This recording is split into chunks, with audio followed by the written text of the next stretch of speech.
stitching together what would ultimately become this album, Blackbirding. Wow. And why that title? Why blackbirding? Blackbirding is the practice of kidnapping free black folk and dragging them off into slavery. And so the phrase blackbirding is... Blackbirding, it's a 19th, 18th, 19th century term. And the people who did it were called blackbirders. There were actually clubs set up by the police department in some instances where they would gather together. They would figure out ways to lure people here or there, and they would kidnap them, take them down south, sell them for a lot of money, Sure. and do that wash, rinse, repeat. Wow. 12 Years a Slave is an example of someone who got blackbirded. Yes. He was got a it. musician, and he got hired to do these gigs, and these men took him and... Remember? Yes, I do. That's Yes, I exactly what do. happened to him. Wow. My contention is that slavery has never ended. The Civil War has never ended. Blackbirding has never ended. ICE agents are blackbirders. Interesting. Yes. They are the modern version of blackbirding. Good morning. Welcome to another episode of MyattJazz. Today, my guest is the multi-talented Queen Esther. You're going to hear today how she has her hand in many, many things as a singer, jazz singer, author, playwright, and the list goes on. So just sit back and relax. We're going to talk to her this morning, and we're going to take a break. And when we do take a break, always remember to like and subscribe. Queen Esther, it's very nice to meet you. Nice meeting you, too. So we were talking off mic about how I found out about you. It's Lenny Molotov, who's my guitar instructor, introduced me to you. So I was also asking how you know Lenny. How did you meet him? I met him at the New York School of Guitar. I wanted to learn how to play. I wanted to improve my technique. That's where we met. Oh, okay. So how did you even, there's, based on what I read about you, you have your hands in many things. How or why did you want to be an artist? I don't think being an artist is something that you choose. I think it's something that chooses you. I don't think I chose to be an artist. I think I realized that I was because I was being, I'm just a creative being, and I looked up and realized, well, this is who I am and this is what I do. I think there was a moment where I realized I could actually do it for a living, but that's a completely different ball of wax. And so you realized you were a creative being at a young age, or? Sure. I was always singing and telling stories and reading and writing stories and pretending and daydreaming. And I was in the gifted program as a little kid for writing. My mother taught me how to read when I was 3. Wow. So by the time I was 5, I was reading with the comprehension skills of children that were more than twice my age. So I always liked words and playing with words, and I always sang. I sang in church. And you grew up in the South?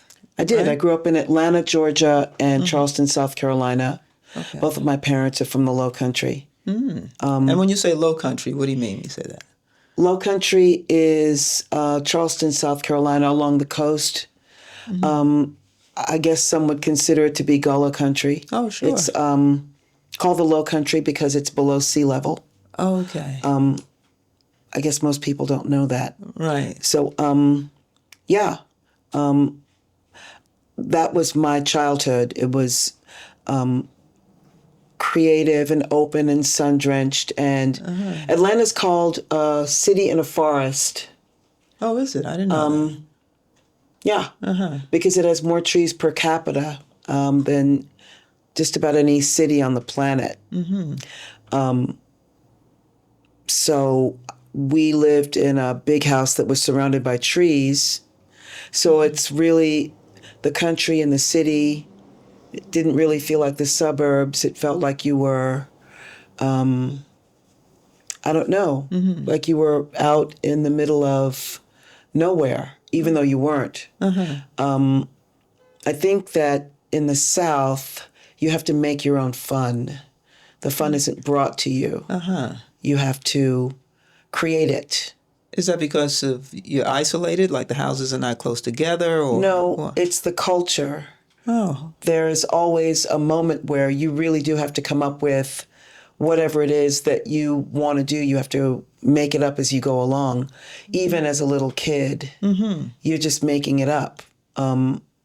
It's not like that in New York. In New York, things are brought to you. You know, there wasn't a program for my mother to teach, to take me to learn how to read. oh, I see. Here you can have a program where you can put your child or enroll your child or give your child or take your child to this or that or the other, to learn Mandarin, to get up on their math skills. No.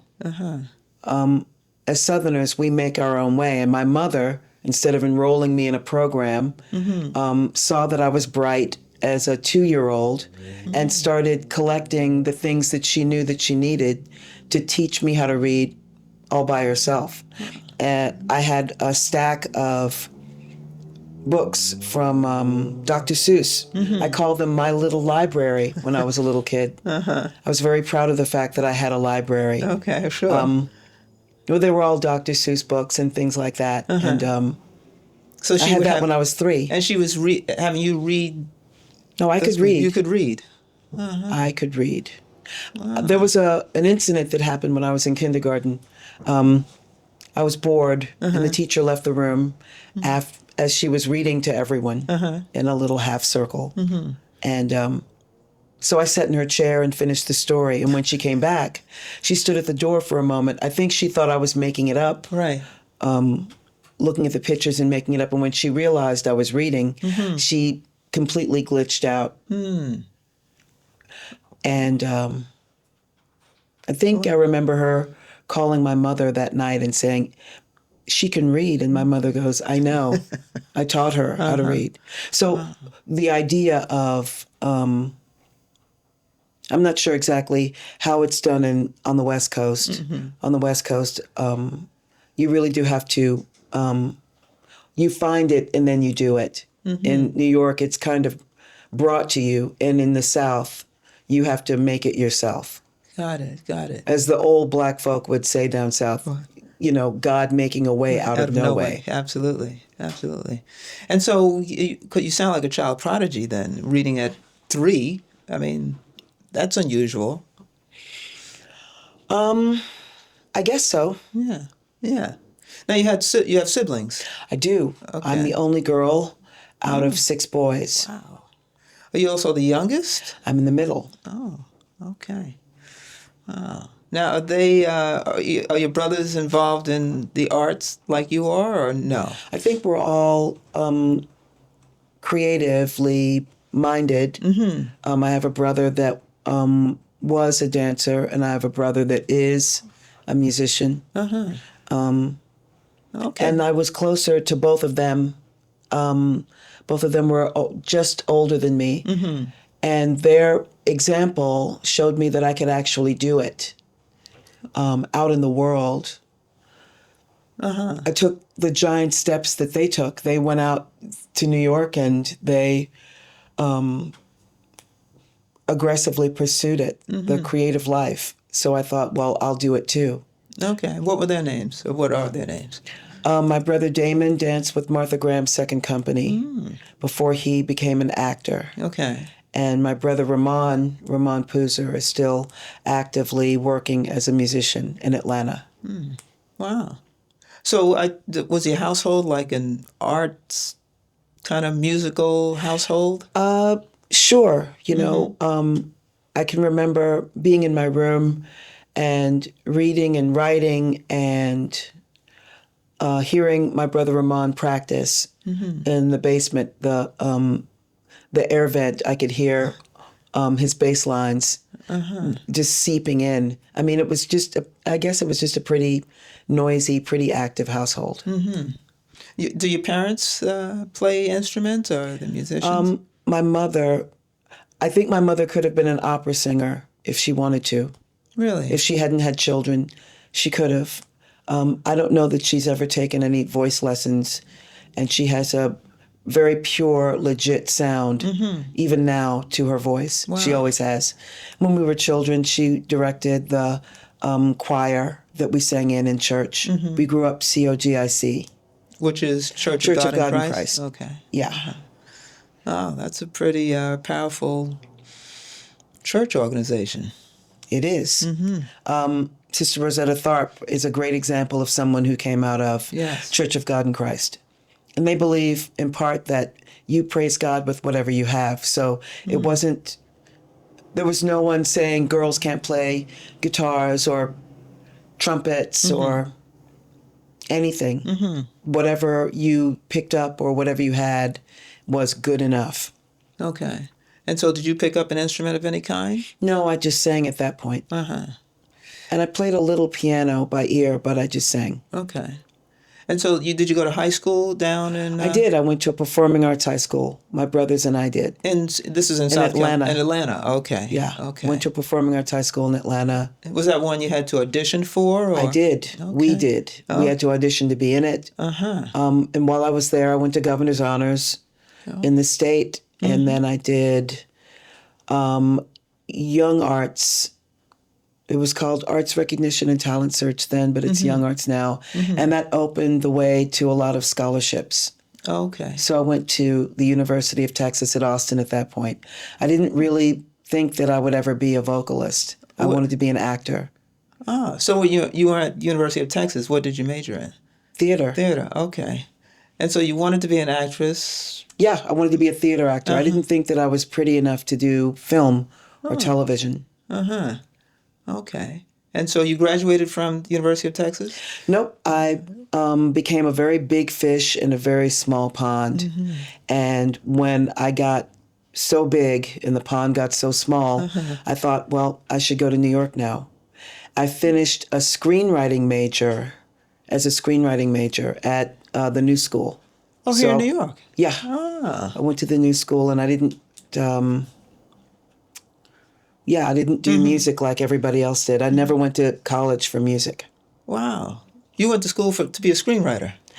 I went to school and I finished in screenwriting because I thought it would be a good skill to know how to tell stories visually. And I thought it would teach me a lot about writing for that medium that I didn't know. Right, right. I knew how to write for theater because I'd done so much theater, but I didn't know necessarily how to write for film or television.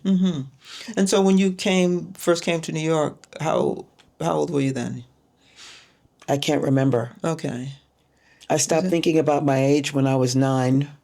My grandmother told me that if a woman will tell you her age, she will tell you anything, and that you must always have a sense of discretion about yourself and know what to hold onto, what to hold back. That you can't really give everything up. Men can, women can't. And she was right. I was going to ask, was she right? I think so. I think men are an open book. I think women are a mystery.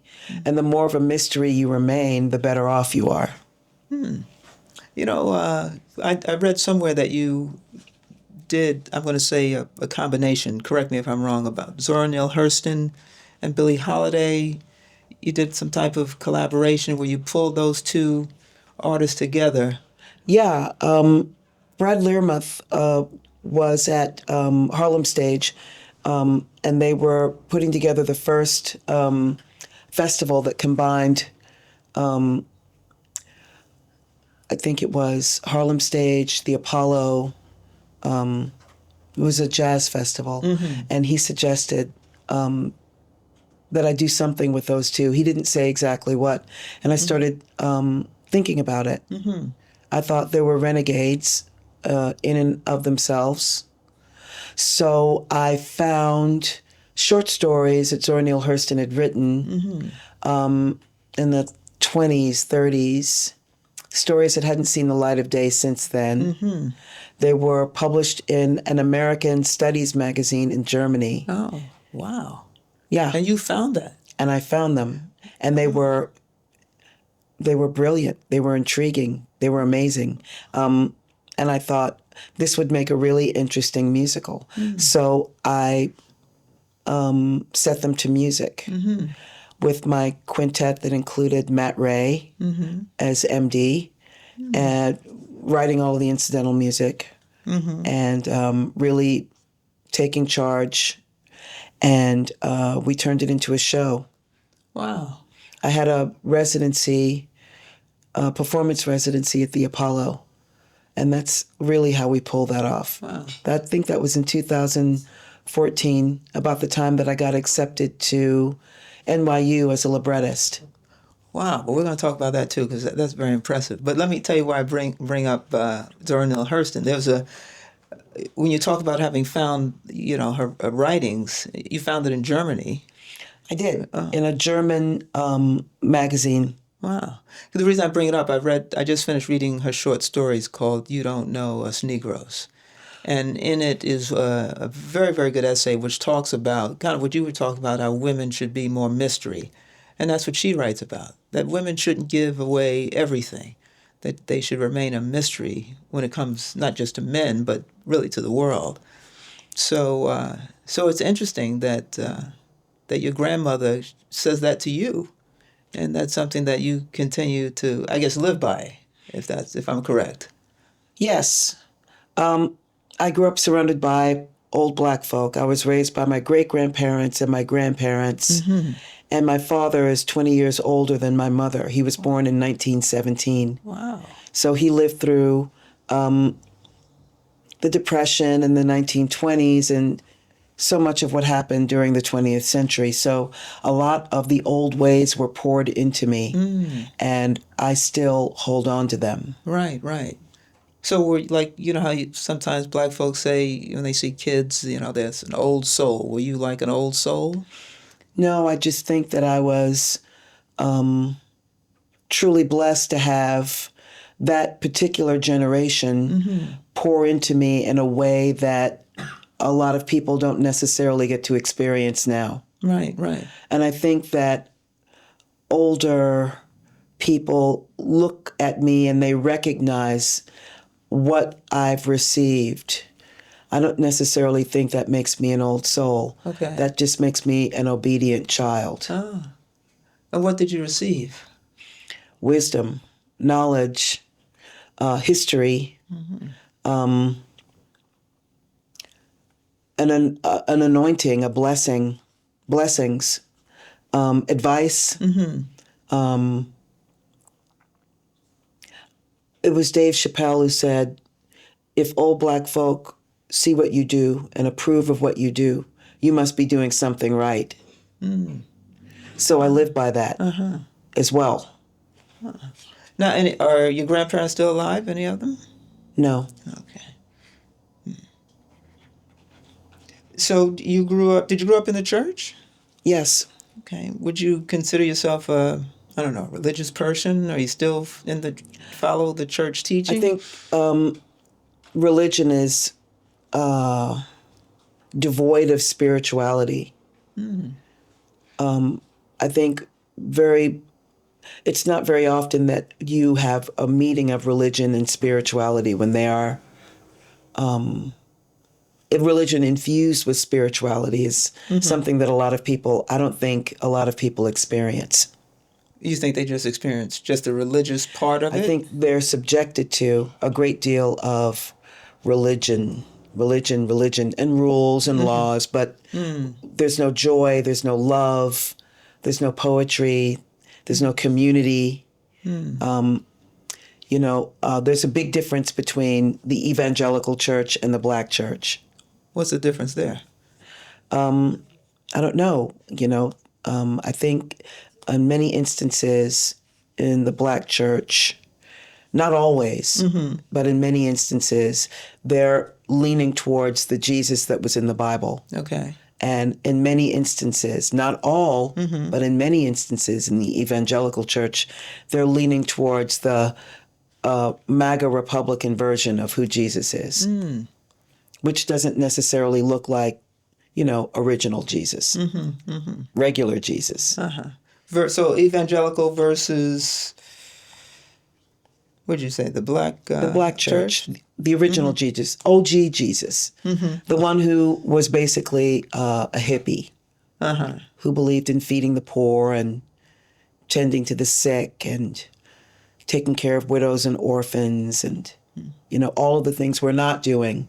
If we were a Christian nation, we would not be doing the things that we're doing now, taking away SNAP benefits and, depriving people of their civil liberties and so on. I could go on. It's a long list. It's a long list. Yeah. It's a long list. Children would be fed, educated, taken care of. They're dismantling this social safety net. That is the antithesis of everything that Jesus taught. Right. Okay, so there's a big difference. I think so. I think if you're paying attention, there's a big difference, yeah. Well, let me ask you, do you think the country can get back to the old way? I think that there are many in the black community that have never left the old way. Okay. And that are rooted in it.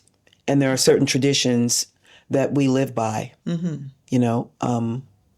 There is a respect for our elders. You think still there is? Yes. Not necessarily everywhere. Okay. But there are places, there are circles, there are where people are family oriented and where you have a respect for your elders. Yeah, that's just basic. And that's a part of our culture. Right, that's part of the black culture. Yes. Right? Okay. That's just one example of what I mean. I can think of several churches that I could go to in Harlem, for example, where I could get a box of food, and I could live on that for a week or two. Okay. If I had to. There are still food banks. They're still feeding people, feeding the poor. There's still places where you can go, kitchens where you can go in those churches and get fed and not pay an arm and a leg. And it's good, solid, nutritious food because they believe that they can't really speak to you spiritually until they take care of you physically. Right. So that's still alive and well. Those things haven't disappeared. They haven't gone away,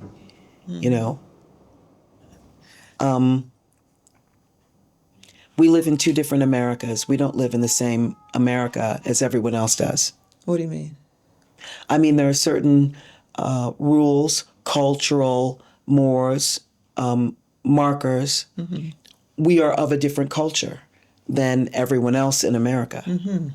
We as black people. We as black people Okay. are of a different culture than everyone else. When the farmers, for example, when the farmers were bereft, when they were losing their farms, black farmers weren't necessarily suffering under the same fate, and no one has stopped to ask why. Sounds like you know why. I do know why. Why? Why? Well, it's because they weren't given federal subsidies.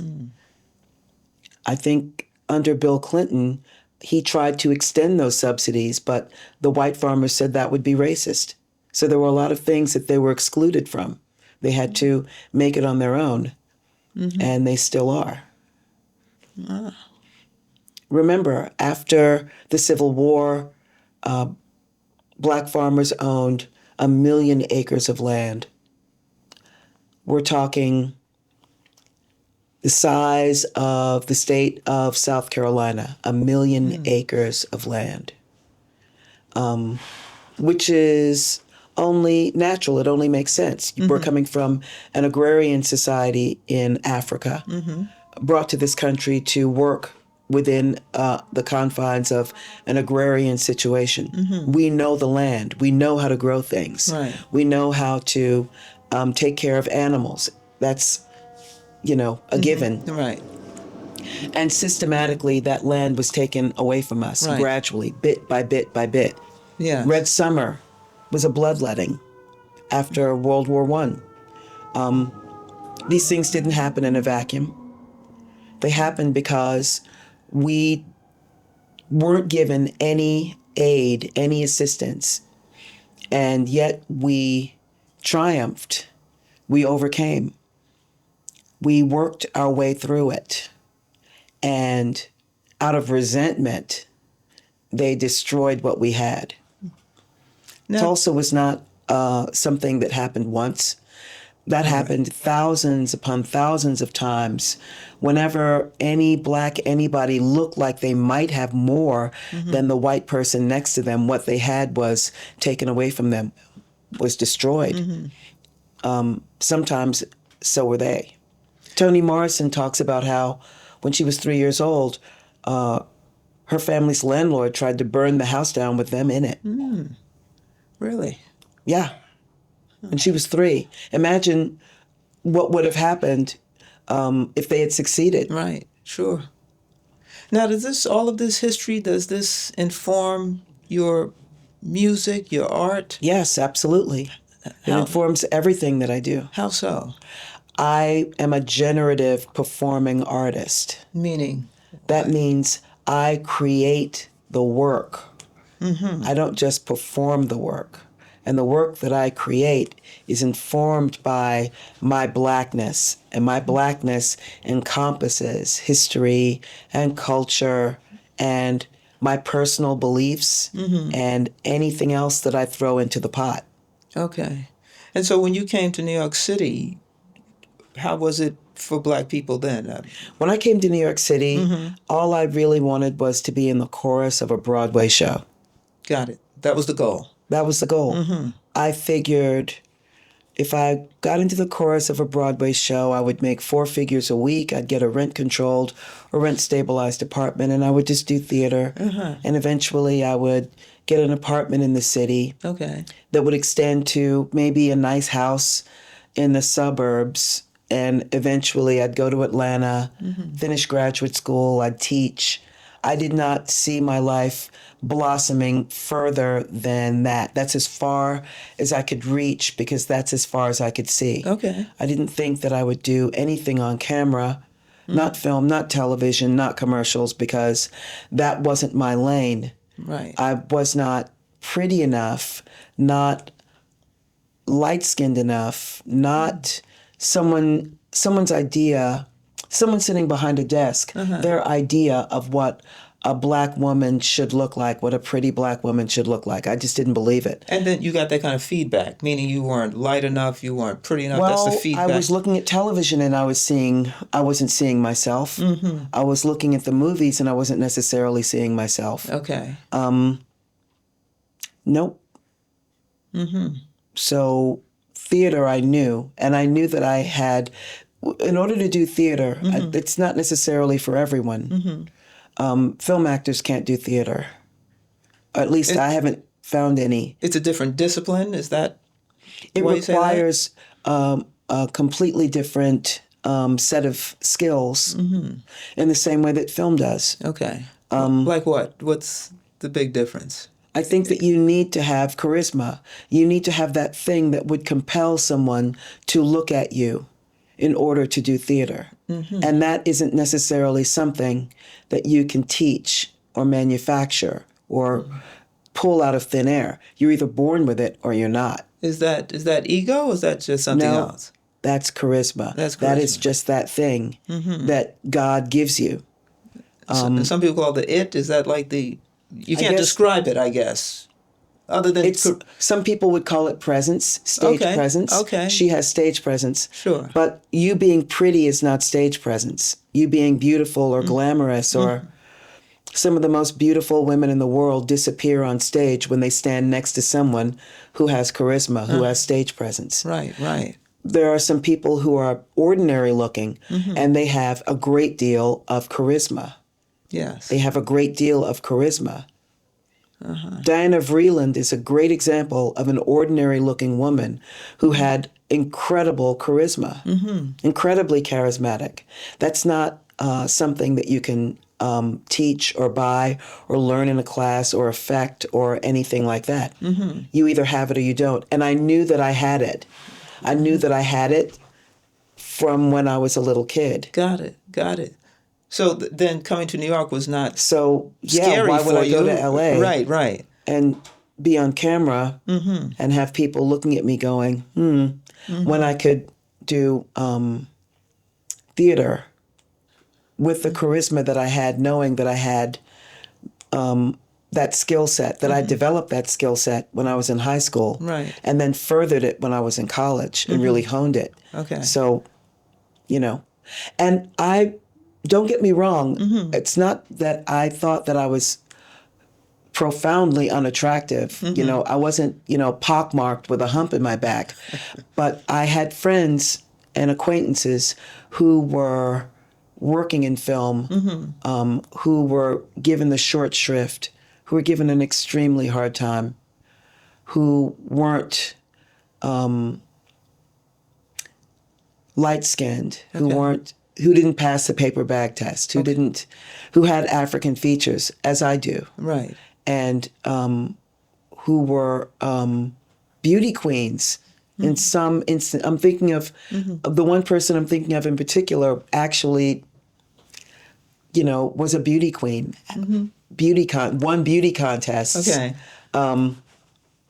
And they're looking at her, thinking that her nose looks wrong or this or that. And she was beautiful. And if they're treating her like that, what would they do with me? I see. Wow. So did the plan unfold? I mean, you came to New York for purposes of I doing theater. auditioned, and I never did Broadway. As a matter of fact, I still haven't done Broadway. I started auditioning, and I thought, well, I'm not getting anything. And I tried, and I tried, and I auditioned. I got a lot of off-Broadway, off-Broadway, but no, I didn't land it. And then I started wandering towards alternative theater. Now, what is that? Alternative theater. Alternative theater is cabaret. Okay. It is performance art. It's solo performance. It's avant-garde. It's storytelling. It's a lot of different things. Okay. I went to the American Place Theater, and I saw John Leguizamo do Mambo Mouth. Oh, wow. And I sat in the theater, and I watched him, and I thought, I could do that. I could totally do that. Okay. That's not out of my purview. So I went home, and I wrote a monologue about someone that lived in my neighborhood that I passed every single day. And I did it at PS 122. They had this thing called avant-garde arama, where you got up and you did 10 minutes. Wow. I got up and I did this monologue, and it was 10 minutes. Yeah. And I sang, and I told a story, and I became this person, and then I left the stage, and I thought, okay, that was interesting. Okay. How was it received? Everyone loved it. Everyone really, really loved it. It was received so well that I wrote another one and another one and another monologue and turned that into a show. Oh. I did at Dixon Place, another place downtown that featured all of that alternative theater. Got it. And once I did it there, Mark came, who was the head curator, the director at PS 122. He saw it there and he said, you should do a show. And he gave me 2 weeks. And after that, I was off to the races. Wow. I was creating my own work. And after that, I realized, wait a minute, I don't actually have to wait for the phone to ring. I can just create it myself. So that's back to the Southern roots then, right? You had to create That's your own. back to the Southern roots of creating it as you go along. Right. I saw lots of things that inspired me to create. Along those same lines, I started working as a vocalist. I would sing what I was given. Okay. Someone would give me something and I would sing it. Right. And then eventually someone said, wow, you've got a great voice. Why don't you come in and you can sing backups? for this track. Okay. Well, that sounds great. I'll sing backups for you. I'd be happy to. Okay. I'll pay you to do that. And I'm sitting there listening to the song and singing the backups, and I'm thinking, I could write a better song than that.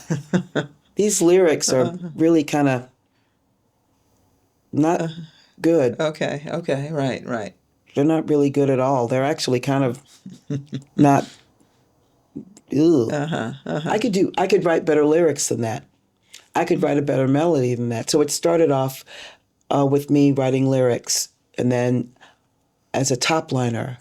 Top liner is someone who writes a melody. Oh, okay. And then I started writing songs, and I thought, well, these are pretty good to my ear.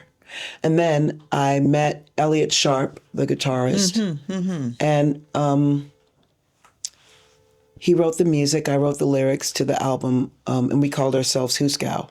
Does that mean something, Huskow? Huskow is a southern word, a slang, that means jail. Oh. It comes from the word Juskaria. I lived in Texas for a while, and in some circles, I suppose I'm still considered to be an honorary Texan. So, yeah, I've got a lot of Texas ways, I guess. And Huskow, I thought was such a cool word. Yes. I think he wanted to call us fattening frogs for snakes from some blues song that he'd heard. Right. And I thought, no, Huskow is better. Yes. It is. Has a ring to it. It's got a ring to it. Yeah. So we made that one album, and then that established me as a vocalist because no one had ever heard of me before that. And that established me as a songwriter, a co-writer of songs, and a lyricist, because I wrote all the lyrics on that album. And with that, I used that as a foundation or a base to start writing songs with other people, writing lyrics, and then writing songs on my own, really, because I just really didn't have the temperament or the patience to wait for someone else to come along. Right. To sit down and say, I've got these songs or this music. Will you write the lyrics to them? I mean, after a certain point, I thought, well, I'll just do it myself. So now I'm a songwriter. I think I started working with James Blood Ulmer early on, and I started singing with him. And when I would go out with him, we just bounced all over the world, really, in varying configurations of what he called a blues experience. He applied harmonics to blues music. Oh. And always put me up front as a front person. I actually sang with his band Odyssey. We did a European stint a few years ago. That was relatively recently, I guess. Oh, okay. Wow. It was in the before times, but it was recent. Wow. So you've written many songs then, I guess. Because of the album that I did with Blood, I got he put together an album, 57th Street Blues Project, and he said, I want you to write this many songs. And after that, I went to Bug Music, Gary Velletri, and I got an Adman publishing deal. And with that, I started my record label. You know, I read about this. EL Recordings? EL Recordings. EL Recordings. Yeah. And so you created your own record label. Yeah, with a publishing deal. The publishing deal is an Adman deal. What that means is I own my publishing. Wow, that's Most fantastic. of the people that I knew that were getting publishing deals were signing deals like that said, I'm a Warner Chappell or whatever, not even Warner Chappell, just any publishing entity from wherever. I'm going to take 60% of your publishing and you'll keep 40. Wow. But I'll give you an advance. I'll give you a nice, or 50% or whatever the advance is, $1 million, $500,000, 30 grand, 50 grand, whatever, to To me, that sounded like sharecropping Yeah, because you got to pay it back. because you have to pay it back. Yeah. And you don't own your own work. Right. Going back to the old black folk who raised me and the old black folk who poured so much into me, you have to own what you create. Yes. So that was more important to me than an advance. Getting out of debt, staying out of debt, Yes. owning what you create. That's very, very important. Oh, it's very smart. I mean, that's what you say. What It didn't seem smart in the moment to a lot of people that I did that. Well, it didn't seem smart to the people who were trying to get it from you, I guess. Is that Right. Right? It didn't seem smart to the people who are trying to get it from me. It didn't seem smart to the other musicians who were around me. Oh, really? Sure, it's $50,000 or $30,000. Why don't you just take the money? Ah. You could take that money, 50 grand, and you could invest it.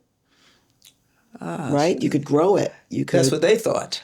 Yeah, that's Yeah. what they thought. Yeah. I don't know anybody that did that with their money, but you would then be given opportunities to write songs for people who are established, I see. and that would mean more money. Right. Actually, that would mean 40% or Right. 60% or whatever percentage. Well, I guess that's how they pull them in, Sure. right?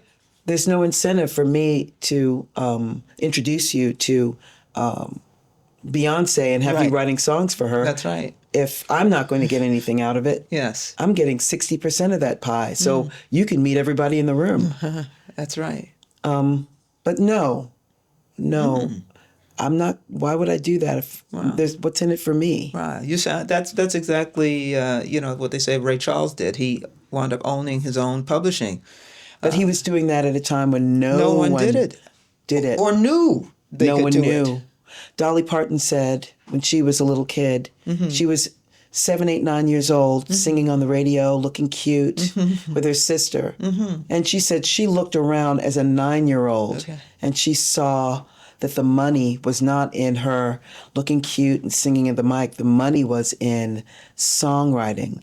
The money was in songwriting. If you own your publishing, if you own the songs that you write, Yes. you could make a lot of money. So she started writing songs. She started she figured it That's out at then. age 9. Wow. She figured it out then, and she started writing songs then. And eventually, she stayed cute with that bouffant hairdo. Yeah, yes. If you look back on pictures of her then, Yes. you'll see pictures of her in her dressing room Yeah. with paper and pen and a little parlor guitar in her lap, writing songs. And pretty soon she got a record deal, and she started, putting those songs out there while she was still performing. Yes. Right? Then she got the Porter Wagoner show. She's a co-host on the show, looking cute. Yes. Right? Her little hairdo still got that bouffant, Right. but writing songs. They say it takes 10 years to get good at anything. And by the time she was in her early to mid-20s, she was kind of good at that songwriting Yes. thing. Yes. And then she left. She thought, it's time for me to move on to greener pastures, right? Yeah. And what did she write?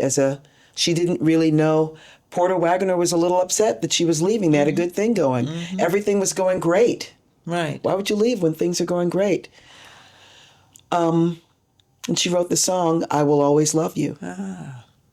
Look at that. I Will Always Love You. That was a song to him as a way Oh, of it was her to saying him. goodbye to that show. I never knew and that. opportunity. Sweet memories. I will always Always love you. be with me, but I wish you Right. joy and happiness. Yes. But above all this, I wish you love. Wow. She wrote that to him, for him, to say goodbye to that opportunity, to that show, to that moment in her life. She closed the door on her life, on that moment in her life with that song. And it's been a hit every single decade ever since she wrote it. Wow. It wasn't just Whitney Houston's hit. She had a hit with it.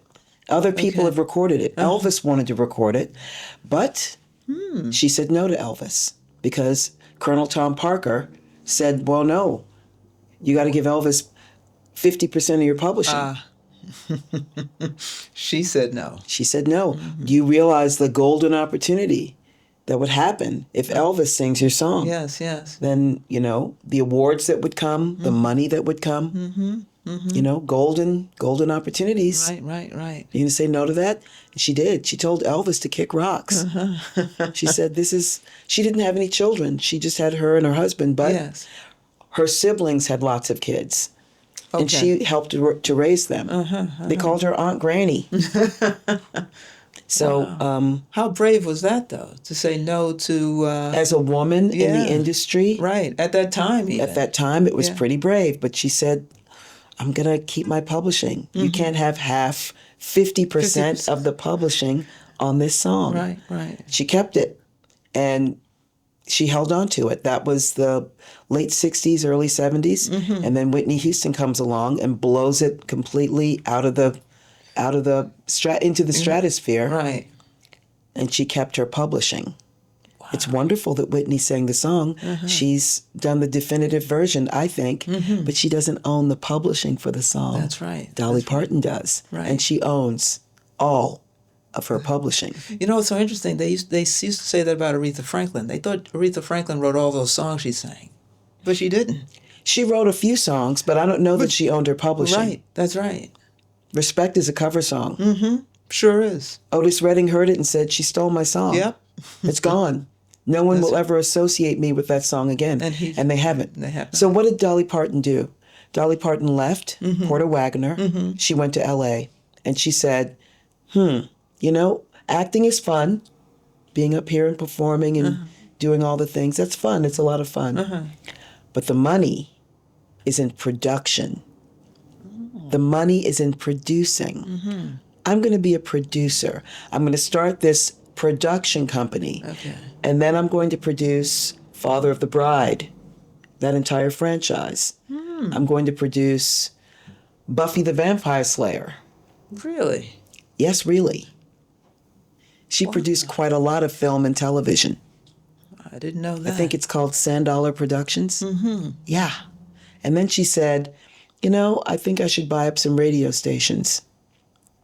And then she said, I'm going to take this busted, I don't know what little area, and I'm going to make it an amusement park. And everyone laughed at her and said, amusement park? And she created Dollywood. Really? Really.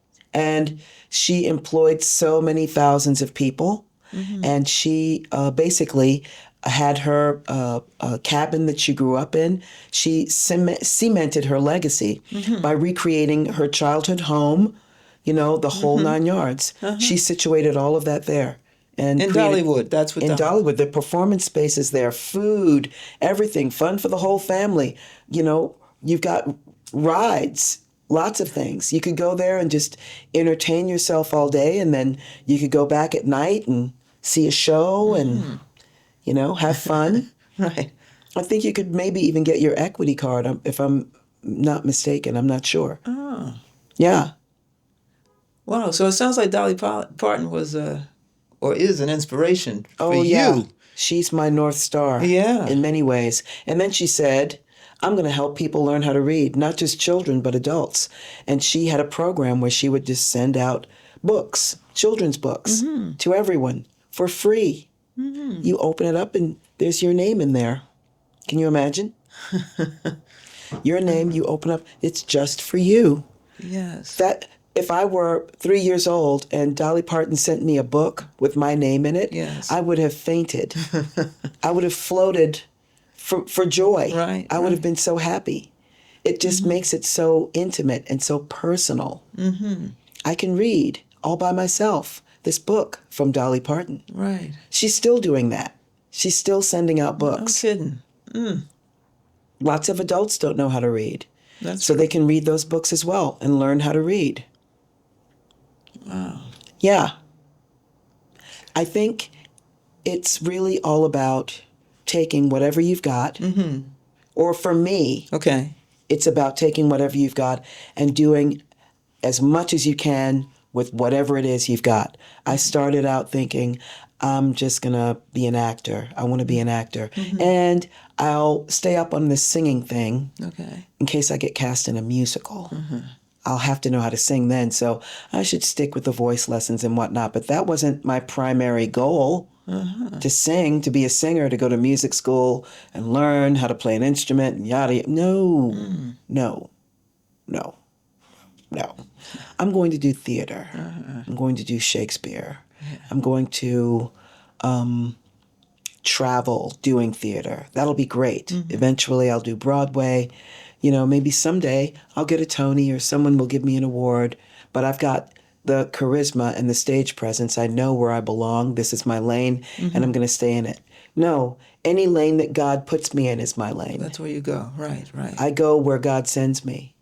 And so far, my time in New York, I've been like a Roman candle. And I have a friend who has passed away, who I loved dearly,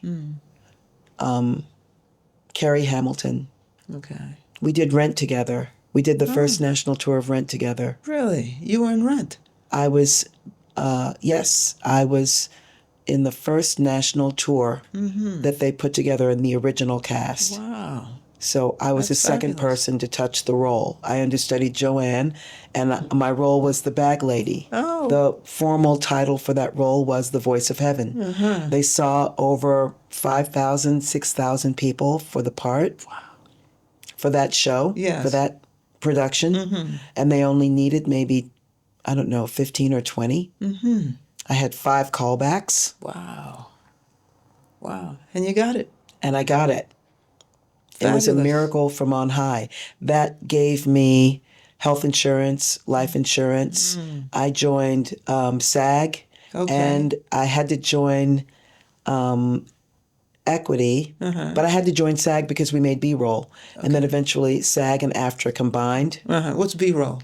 B-roll is a little blurb commercial that they put together that tells you all about the show and what it is. Oh, okay. Gotcha. So I Okay. had to get the SAG pay rate. So Okay. suddenly I'm in not just one union, but 2. Yes. You know, they say when you come to New York, everything happens for you right away, or it happens for you within 5 to 7 years. So that was my 5th or 6th year of being in New York. Okay.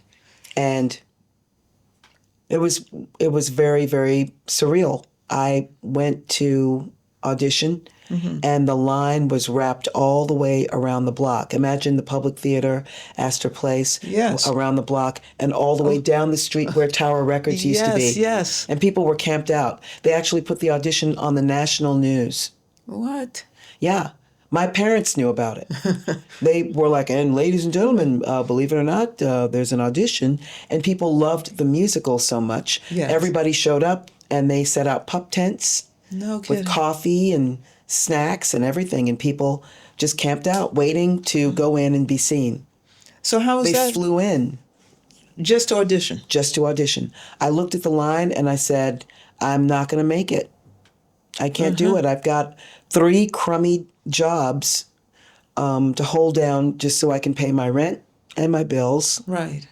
And I thought, you know what? If God wants me to have this, nothing and no one will be able to take it away from me or keep me from it. Okay. I took my headshot and I put it in a bin. You could leave your headshot there. And I wasn't union. I was not equity. Right. So there was I was non-union. Non-union are the people that get seen after the union people get seen if there's time. Got it. Got it. And they'll only hear 16 bars, not even a whole song or 32 bars. We just need 16 bars. Yeah. It's maybe 30 seconds. Wow. Thank you. Thank you. Right, right. Thank you. Thank you for coming in. And so you leave your headshot in the bin? I left my headshot in a bin. And there was someone who was sorting through the headshots who recognized my name because they had seen my one-person show Ah, yes. that I did. Okay. They saw my one-person show. I had a show called The Moxie Show. Okay. The Moxie Show. That's off Broadway. No, I don't even. It was just some performance art that I was doing. Okay. My one-person show that I was doing in different spaces. I think I did it at. Oh my goodness! I did it all over the place. I did it everywhere I could. Okay. But they happened to see it and they loved it and they were like, "You have to see her. You have to. You don't let this one get away." Wow. So did you get a call back that day, I was the next day? contacted eventually I was contacted to come in and sing, and I did. And they kept calling me back at the audition. And that's when I knew that I would get it, because whenever I got a call back at the audition, when you sing and they go, okay, and they open their books there and go, we have availability are you available on Tuesday? Can you come back on Tuesday afternoon? I see. That's how you know. Instead of contacting someone else or letting me leave the room, or an agent or whatever, or I see. we'll call you. They're gonna, and then I open my book and go, how about 2:00? Okay. 2:00. I can do. Okay, I can come back at 2. Right. All right, we're gonna need you to come back here 2:00, and we need you to take this meet. Can you get the? Yes. Okay. Okay, I can do that. Okay. Yeah. Like that. Fantastic. Right. That kept happening. Okay. 5 callbacks. Wow. 5 callbacks. Wow. 5. And then you get it. And then I got it. Officially. That's having to go in and take the ball and hit it out of the park every single time. Right. Yeah. Wow. That must have been so exciting, though. I mean, talk about surreal. Because It was exciting until I called my father. Uh-oh. Well, back to that old Southern black folk thing. Okay. I called my father and he said, well, did you sign the contract? And I said, no, I haven't signed the contract. And he said, then you don't have it. Oh. You don't have it. Well, so when he says that, what do you say? Or feel or think? The first thought was, I'm never telling him anything else again. I was surrounded by friends who really held me up, and who held me in high regard, and who held my hand through that moment. Yes. And then after I signed the contract, I called him up and I said, not only have I signed the contract, I have health insurance, I have life insurance. This is how much money I'm making while I'm in rehearsal. This is how much money I'm making when I go on the road. Plus, I have a per diem. And it was 4 figures. It was 4 figures a week for rehearsal, and more money when we were actually out on the road. I see. We went and did the Schubert in Boston. And for the first time in my life, he had nothing to say. That's when I knew I'd made it. I see. He had nothing to say. He left him speechless. He was completely speechless. He didn't even say congratulations. He just didn't say anything. Wow. And I thought, I've silenced Monroe. This is a banner moment. I'm going to savor this moment. Savor this. Wow. No argument, no nothing. Couldn't poke a hole in it. Wow. Couldn't tell me they're not paying you enough. Yes. What about health insurance? What if you break your leg? Look at that. And I'm in the union. And you're in the union. And I'm in 2 unions. He was a union man. He was a union man. My father had 7 union cards. Wow. Yeah, he knew hard work. Okay. And he knew unions, and he knew the power of a union and how a union could protect you. This is a black man with a very basic grade level education who could go out into the world as a bricklayer, as an electrician, as a welder, for all of the skills that he'd built up, knowing that the union could stand there and say, you've got to pay him this much money per hour. Got it. Because in the South, they just paid you what they felt like paying you. Sure. If they bothered paying you at all. We just don't feel like you deserve to have this much money. But the union said, oh no, he earned this money, he gets this money. That's how we have tipping culture. Tipping culture comes from the aftermath of slavery. I'm going to pay you what I feel like paying you. I'm not going to pay you what you're worth. I'm not going to pay you what you're owed. Yes. I'm not going to pay you what I'm paying these white people. Right. I'm going to pay you whatever I feel like paying you. So no wonder he was a supporter of unions. I mean, they... Absolutely. Like you said, make sure he got paid and paid the right amount. In many instances, not just in the South, but all over the country, you had black people who worked as maids and butlers and cooks, but they had to live in the house that they worked in, and they only saw their family 3 or 4 times a year. Right. They weren't allowed to go and come and go and come, and they weren't even allowed through the front door. Right, sure. Yeah, that's a lot. And they weren't paid the same as the white people who worked in the house or who were affiliated with the house, and they were doing the same work. In many instances, they were working harder, and they were getting a fraction of what they were supposed to be paid. Right. So yes, unions, very important. So when I said, yeah, I'm in the union now, I'm a professional actor. Sure. I'm a professional theater actor. That had to really blow him away. It had to blow him away. In retrospect, yeah, I'm sitting there on the phone, and this is in a way. Because you're at that point. I know you don't speak of your age, but you're still a young person. I am. You know? I was. Well, yes. In 2 unions.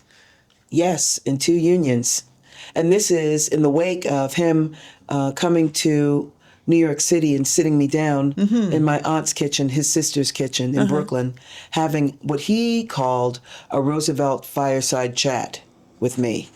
About what? Well, apparently my life wasn't going the way he thought it should. Here I was, a college graduate, and I wasn't doing anything with my life. But at that point, when he was having that conversation with me, I was on my 4th callback. Wow. I was on my 4th. Right. But he didn't even know what that meant. No, I didn't tell him. You didn't tell him that. No. Oh, right. No, I didn't tell him that. It was those callbacks were tenuous. I needed to pour everything that I had in me. Jinx anything. Right? No, I told my grandmother. I remember telling her. Okay. She would call me sometimes in the middle of the night, and she would say, "Something's going on with you. What is it?" Like she just knew. Like how did she know? You know. Right. But she had such a strong hand in raising us, and she really knew us. Sure. And I just told her everything. I remember, and I could see her now sitting up in a peignoir. You know, when you go to bed in the South, yes, you get dressed. Yes. You don't just go to bed. Right. You get dressed like you're going anyplace else. And she had not just a bathrobe or a robe, but you have the dressing gown, but then you have a robe that you put over that dressing gown, and you have slippers. And she would put her hair in pin curls, and then she would wrap that in a silk scarf. I can see it now. The crisscross of, the hairpins in her hair that she would put in her hair for the pin curls all over her head, and she'd put this scarf on, and she would be sitting up in bed, a perfectly made bed, and she'd say, "What's going on?" Wow. "Something's going on." She could sense it in her spirit, and I'd go, "I'm on my 2nd callback or my 3rd," and I'd call her back. They called me back. They called you back. Wow. I'd go to auditions, and after a certain point, I would tell her about every audition I went to, what happened. And she'd say, "Well, you did your best, or you did what you could, or you did, how do you feel about it?" And I'd tell her. And she'd say, "Listen, God goes before you. Always remember that. You are walking, but God walks before you. And you have to remember that whatever God wants you to have, it's already yours. So if God doesn't want you to have something, you shouldn't want it either. You shouldn't want anything that God doesn't want you to have. That's not right. Because it's out of God's will. You don't ever want to be out of the will of God. Wow. If you're out of God's will, that's a dark, bad place to be. This is what she would say. Yes. You want to stay in God's will. So why would you want something that God doesn't want you to have? That would put you out of God's will. That part that you auditioned for, you really wanted it, didn't you? I'm like, yeah, I did. I wanted it.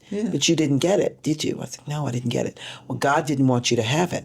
So why would you want it? Well, it seems like such logic in that. But how did you feel listening to that? I thought, oh my gosh, it makes so much sense. Why do I want what God doesn't want me to have? I don't want what God doesn't want. I want what God wants me to have. She said, when God wants you to have it, no one will be able to keep it from you. The door won't just open. It'll come off the hinges. And it did. Look at that. Oh, man, how powerful is that? What was your grandmother's name? Lucille Davis. Lucille Davis. Boy, we have to give props to her. We do. Wow. I mean, she's like a shelter in a storm. She was. Oh my goodness, I'm weeping. She was. Right. And she was right. And she was 100% correct. So after that, after she said that, and that was one of our 2 o'clock, 3 o'clock in the morning conversations. When she said that to me, I thought, oh my goodness, I've been doing this all wrong. You know, people would, oh, thank you. I'm like, thank you. Yeah. I'd leave auditions going, well, thank you. You've just closed the door that that God didn't want me to walk through. And now I know God doesn't want me to have it. I need to get out of here so I can go be where God wants me to be. Ooh. That's I need heavy. to leave this room that's because heavy. I'm not supposed to. Yeah. I'm not supposed to be here. Right. Let me just, excuse me. Right. Let me just go. Yes. I gotta go. I got someplace else to be. I've got someplace else to be. Right. Literally. That's right. I literally have someplace else to be. And then I'd call her and she'd go, oh, well, God didn't want you to have that. We don't even have to talk about what it was. Right. You can tell what was it? Just to amuse yourself. Yes. Well, on to the next. What's next? Wow. Oh, well, I've got a gig and I'm doing this. And oh, that sounds good. Those are all yeses. God wants you to do this gig. Right. God wants you to, meet this musician. God wants you to write these songs. So, yeah, that made auditioning a snap. Yes. Suddenly it was a snap. It's like a weight lifted. It's like a heavy weight just lifted off me. And I would go skipping down the street. And then I had these little rituals that I would do. There was a speakeasy in Columbus Circle at the Mandarin Oriental that no one knew about. And I would go in there and I would sit in a high chair that overlooked Columbus Circle. And it was a beautiful view. And I would sit there and have a drink and pretend that I was a millionaire. And I was just having this drink and it didn't matter that I had to be someplace else or that I had to meet this person or whatever. Everything stopped. Okay. And I'm a millionaire and I'm having a cocktail and the world is my oyster. It really felt like from that position with that view. Yes. And I'm dressed elegantly because I just came from and everyone is treating me like I'm somebody. Well, yes, and celebrity. They treat you like a celebrity. There's celebrities around me going, who is that? I wonder, oh my goodness. Or they're looking at me going, she must be somebody. Yes, right. I am. I am somebody. Sometimes I'd call my grandmother, where are you? I'm like, oh, I'm in and she'd know where I was. I described it to her. Yeah. Never got a chance to take her there, but she'd go, okay, I know where you are. Good. Then I'd go for a walk, nice long walk, Yes. still keeping that feeling. Yeah, absolutely. Yeah. I remember when I auditioned for George C. Wolfe's Harlem Song. I showed up 2 hours early. I was all prepared, and George was late. And I thought, oh my goodness, where is he? Yeah. I had a job to get to. Okay. And if I didn't get to the job in time, I was going to lose the job. Oh. And I didn't know what to do.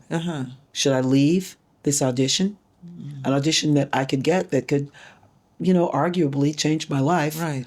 To go to the job and keep the job. Or should I stay here and lose the job and maybe not get this job either? Okay. Dilemma. I stayed.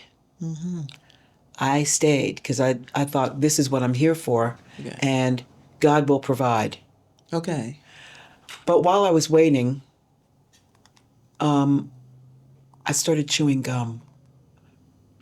I never chew gum. I had some gum in my purse. Nothing crazy, but just something to freshen your breath. Sure. A mint, a gum. You're not really thinking about it. You're not thinking gum, you know, and I'm chewing the gum. And after a certain point, you're doing it absent-mindedly. Yeah. You're not thinking about it. You're looking at your music, your phone, you're reading a book, you're just chewing the gum. And then, now, we need you now. Oh, well, you're going to get what are you going to do? You're going to get your things, your papers, you're going to go in. Oh my goodness, oh, okay. And you give the person, okay, thank you. Okay. Hi, here's my headshot. You're just going through the motions. Right, you know right. what to, straighten your, Right. okay. Hi, I'm Queen Esther and I'm going to sing. But I chewed gum all the way through it. Wow. I forgot I had gum in my mouth. Not only that, but the song I sang Am I Blue? And I sang it too low. I think I asked him to do it in G, and he played it in C. He didn't hear me. Oh. G, sounds like C. It was either C or G. I can't remember what the key was, but it wasn't my key. But it was way down here. Am I blue? But once he started, I couldn't Interrupt him, I guess. like, what are we going to do? Are we going to start all over again? Right, right. So I had to finish it. And In a it was very a full table. It wasn't just George. It was a choreographer. It was Zane Mark. Everybody at the table. And I remember Zane Mark looking at me like I just farted. He just looked perturbed. He looked concerned. I see. He just looked at me like, just like that, like, oh, okay. Right. I got through that audition and I thought, well, botched that, screwed that up, chalked that up. I called my grandmother and I said, I screwed up. Song was in the wrong key. I chewed gum through the whole thing. What have I done? And she said, it's in God's hands. It's in God's hands. Leave it alone. Okay. Leave it in God's lap. And I said, okay. Okay. My hands are off of it. Right. And I got a call back. And my manager at the time, who has since passed away, called me and said, he didn't even say hello. He said, you chewed gum? You chewed gum? Could you just, he didn't even say hello. Right, right. He'd be like, hello? Gum? Yeah. Please don't do that. Okay. You got the part. I got the part. And that was 3 callbacks. I got the part. I remember going in and I wore this red taffeta dress. It was really beautiful.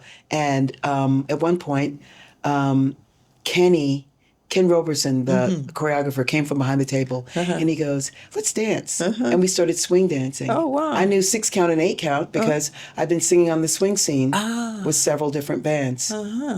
And before you do your set, someone shows up and gives everyone a dance lesson. And after a certain point, I thought, why am I sitting around? I should take the dance lesson. It's free. Yes, yes. So I got good at it. We're doing 8 count, swing out. We're doing all the moves. And he's like, this is great. Wow. Yeah. And I remember getting a call back after that and thinking, They told me at the second callback, they asked me when my availability was for the third. Okay, there you go. That's And I always the thought, sign, right? That's the sign. Yeah. But I didn't want to hold my breath. And sure enough, I remember getting that phone call from the old folks down south. What are you doing with your life? And it was a third callback. Wow. And that's when I knew I'd gotten it. I remember I was working as a back waiter at a really elegant place. And I was in the middle of the floor. It was bedlam. It was a rush. And I remember having that feeling. I felt God's presence. And I remember thinking, you're going to get this and everything's going to change. And it did. I was the lead. I was at the Apollo Theater. And it was an iconic Black show in an iconic Black theater in an iconic Black neighborhood. I walked to work every day. I could walk. Wow. I lived in Harlem, and I mean, I still live in the same apartment. I could get up and just walk. 8 shows a week. Look at that. Yep. Shared a dressing room with B.J. Crosby. My grandmother came and saw the show. Did she? Oh, man. Oh, man. No one. I hope you have pictures of that. Oh, they came to the opening, my parents and my grandmother, and I got to introduce my grandmother to my close friends, my close girlfriends. Yes. Came over to the house and they met her. She met the whole cast. Yes. And then she had a special seat in the audience. I made sure she was right up front. Right. And everyone on stage was doing little things to her and Yes. winking at her and, this kind of thing. That's great. It was beautiful. Oh, man. That was one of the most beautiful nights of my life. And there was no place uptown. I mean, the only place that was big enough was Webster Hall, but we didn't want to go downtown for the after party. Oh, so yeah. we had it at Riverside Church. Did you? I know Riverside Church. Yep. Yes. Had it at Riverside Church. Nice. Opened everything up. Oh my gosh, it was a jillion people. Wow. A jillion. A jillion. Wow. I remember Cheryl Lee Ralph was there with her father. No kidding. And I was there with my father. Look at that. So he's standing a distance away from her. I can see her father there, and my father's there, and he's just standing there. And she came up to me and did the black girl thing that all black girls do. Which is? You just start talking like you know each other. Like this is a conversation that we've been having, and we're just picking right back up where we left off. Got it. Like we were having lunch, and you went to powder your nose, Right. and you come back and sit down, and then we just start talking. That's what it felt like. Beautiful. She said, she didn't even introduce herself. She didn't say, "Hi, I'm Shirley Ralph. What's your name? I'm Queen Esther." It wasn't like that. She said, "So do you think you'll have kids?" And I said, "I don't know. I don't want to have kids and not be married. I'm not married." Right. And she said, "Yeah, marriage." I said, "Are you married?" She said, "No." She said, "I'm working on it." Like we're just like, it was It's like like a that. regular conversation. Totally regular conversation, casual. I remember saying to her, "You are beautiful." I said, I'm angry. I feel cheated. I said, because I've always looked at you and I thought, wow, she's pretty, but no, you're better than pretty. You're gorgeous. And she was like, "Thank you." It was such a sincere black girl thank you. Right. Sure. I'm like, "No, you're better than pretty." Wow. I'm like, "I've been cheated. I've been robbed. Look at you. You're gorgeous." She said, "Thank you." Wow.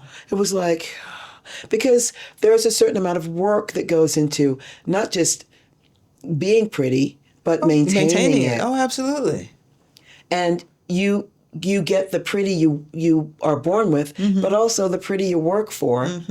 And she's done theater. She knows the charisma is involved. She understands all that. She made the transition to on camera. Right. She's my hero. And I'm like, wait a minute.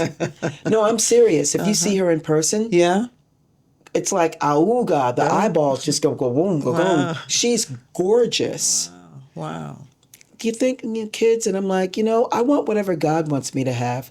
God wants me to have kids. I'll have kids. Yeah. But that's you raising your kids and putting this business to the side and pouring yourself into that.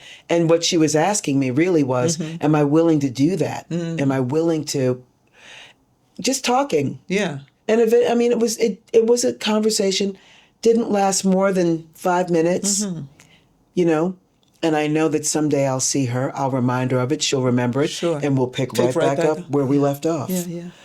I walked off and my father said, "Who's that?" I said, "Daddy, that's Cheryl Lee Ralph." He goes, "I don't know who that is."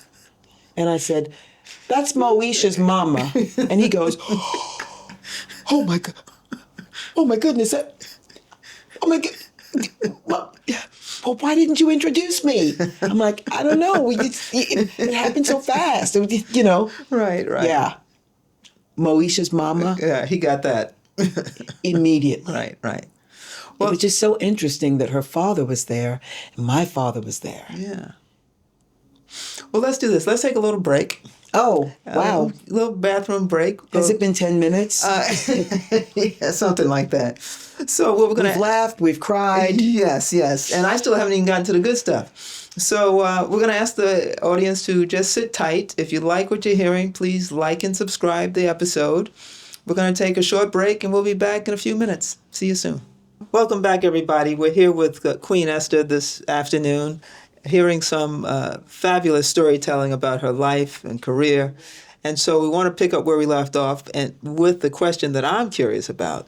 So, Queen Esther, did your mother give you that name, or That's did that kind of come a about? long story. Really? But before I tell you that, Sure. I have to tell you this. Yes. A bigger part of the reason that I do all of the things that I do Yeah. is because I just kept expanding. I kept trying to satisfy my curiosity, and I kept filling in a need without having to look for other people. Or when other people fell away, I just thought, okay, fine, I'll do it myself. Oh, well, that sparks a question for me then, because I saw you in a TED Talk. Yes. How did that come about? I mean, I thought that was fantastic. Thank you. I really appreciate I that. thought it was great.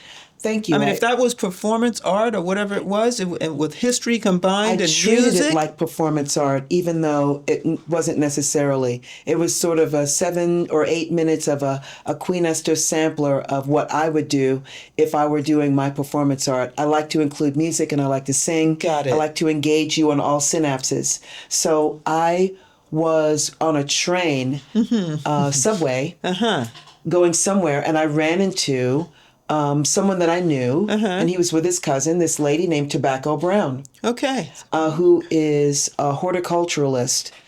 She's wonderful, and we were chatting, black folk just chatting. Sure. And she goes, "Do you know about the TED residency?"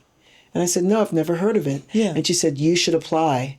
I did it. You should do it too." And I thought, "Do you think they'll take me?" And her cousin Russell was like, "Yeah, they'll take you. Who wouldn't take you? You know, you can't win if you don't enter." So I applied. There was an interview process, first on video, and then they interviewed you in person, and I got it. Okay. The residency meant that I could give a TED Talk. That was a part of it. But it was a year long. I could go to the TED headquarters in Soho. I had my own desk. They gave me free reign. And there were 10 or 15 other people who were also residents as well. And we all got to give TED Talks there at the headquarters in Soho. Oh, They have wow. an amphitheater, and they have symposiums and gatherings and meetings and things there all the time. Oh, okay, okay. So I researched, and there is a team of people there ready to fact check you and to shoot down whatever it is you're proposing. Got it. For the sake of clarity, for the sake of... For their own reputation, too. For their own reputation as well. Right, right. We can't have you saying that chocolate cures cancer. Right.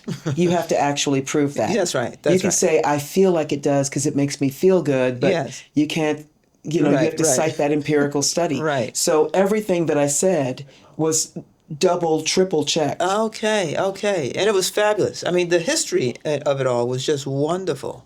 Yeah. What a lot of people don't realize is that country music, in its inception, was played by black jazz musicians. Most people don't know that. Not at all. And that it's really a form of grievance politics. It was really marketed to white, disaffected, angry Southerners who were still really, really hurt because the they end of lost slavery? the end of slavery. They lost the Civil War, so they sort of manufactured this beautiful kind of romanticized version of the South, mint juleps and strolling about in hoop skirts and Yes, whatnot. It was yeah. nothing like that. Ah, But they sort of configured that, and country music was a soundtrack for that. look at that. It just soothed them and made them feel. But there we were playing it, Right. and it's all blues based. Yes. And where does blues come from? Blues is basically African African music traditions and folkways, African folkways that have existed for thousands and thousands of years that just happen to touch down in certain specific parts of the South where we landed. Look at that. So, you know, it's all infused with blackness. You're putting a white face on it, right down to the musicians that are playing it. You know, seminal country music recordings, you know, that we all know and love and take for granted. That's right. T for Texas, T for Tennessee, that. You know, the singing brakeman, Jimmy Rogers, who was his side musician in that session, the whole session. Who? Louis Armstrong. Ah. And his wife, Lil Hardin Armstrong, was playing piano. Yes.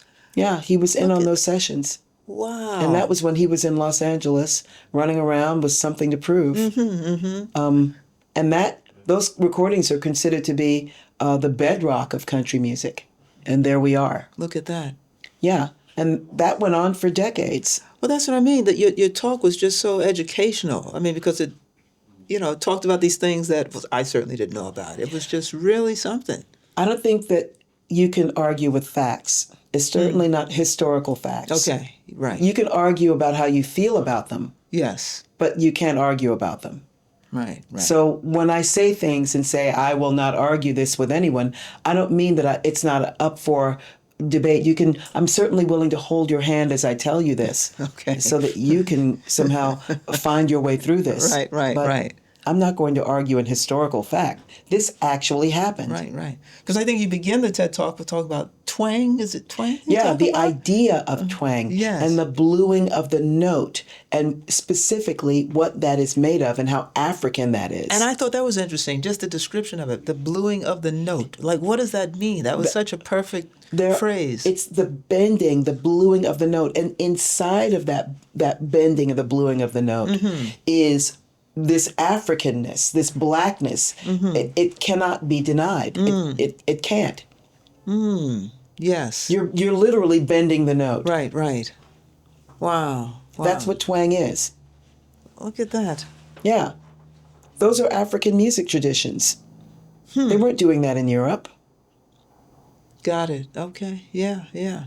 No. Those black keys. So I don't know. I like historical facts. I like putting historical facts forward because they can't be there. There's no argument for that. Okay. The album that I'm about to release, called Blackbirding, I got a residency from the National Parks Arts Foundation. Oh, congratulations. The National Parks Arts Foundation. So they have residencies at the national parks all over the country, Alaska, Hawaii, all over. Oh, no kidding. And they pay. Really? You can go there and you can be in residency for up to a month, and you can use that time to create. Wow. So when are you going to be? You're going to be. I went to Gettysburg. Gettysburg. Okay. I went to Gettysburg in 2020 on the verge of the COVID shutdown. I went a month before the shutdown. The day that I came back was the day that everything was about to close. I see. I literally put my things down. I went to the grocery store and stood in line for about 4 to 6 hours, and then came home and hermetically sealed myself in my apartment with my permanent boyfriend and our dog Buddy. And that was it. Gotcha. Yeah. So while I was there, I lived in a house that was built in the 1850s, located on the battlefield itself. Wow. And I wandered all over the battlefield, and I wrote the songs where I felt inspired. I see. And from those songs, as I was there in the first moments of COVID, sifted through those songs to figure out what worked and what didn't work, and started stitching together what would ultimately become this album, Blackbirding. Wow. And why that title? Why Blackbirding? Blackbirding is the practice of kidnapping free black folk and dragging them off into slavery.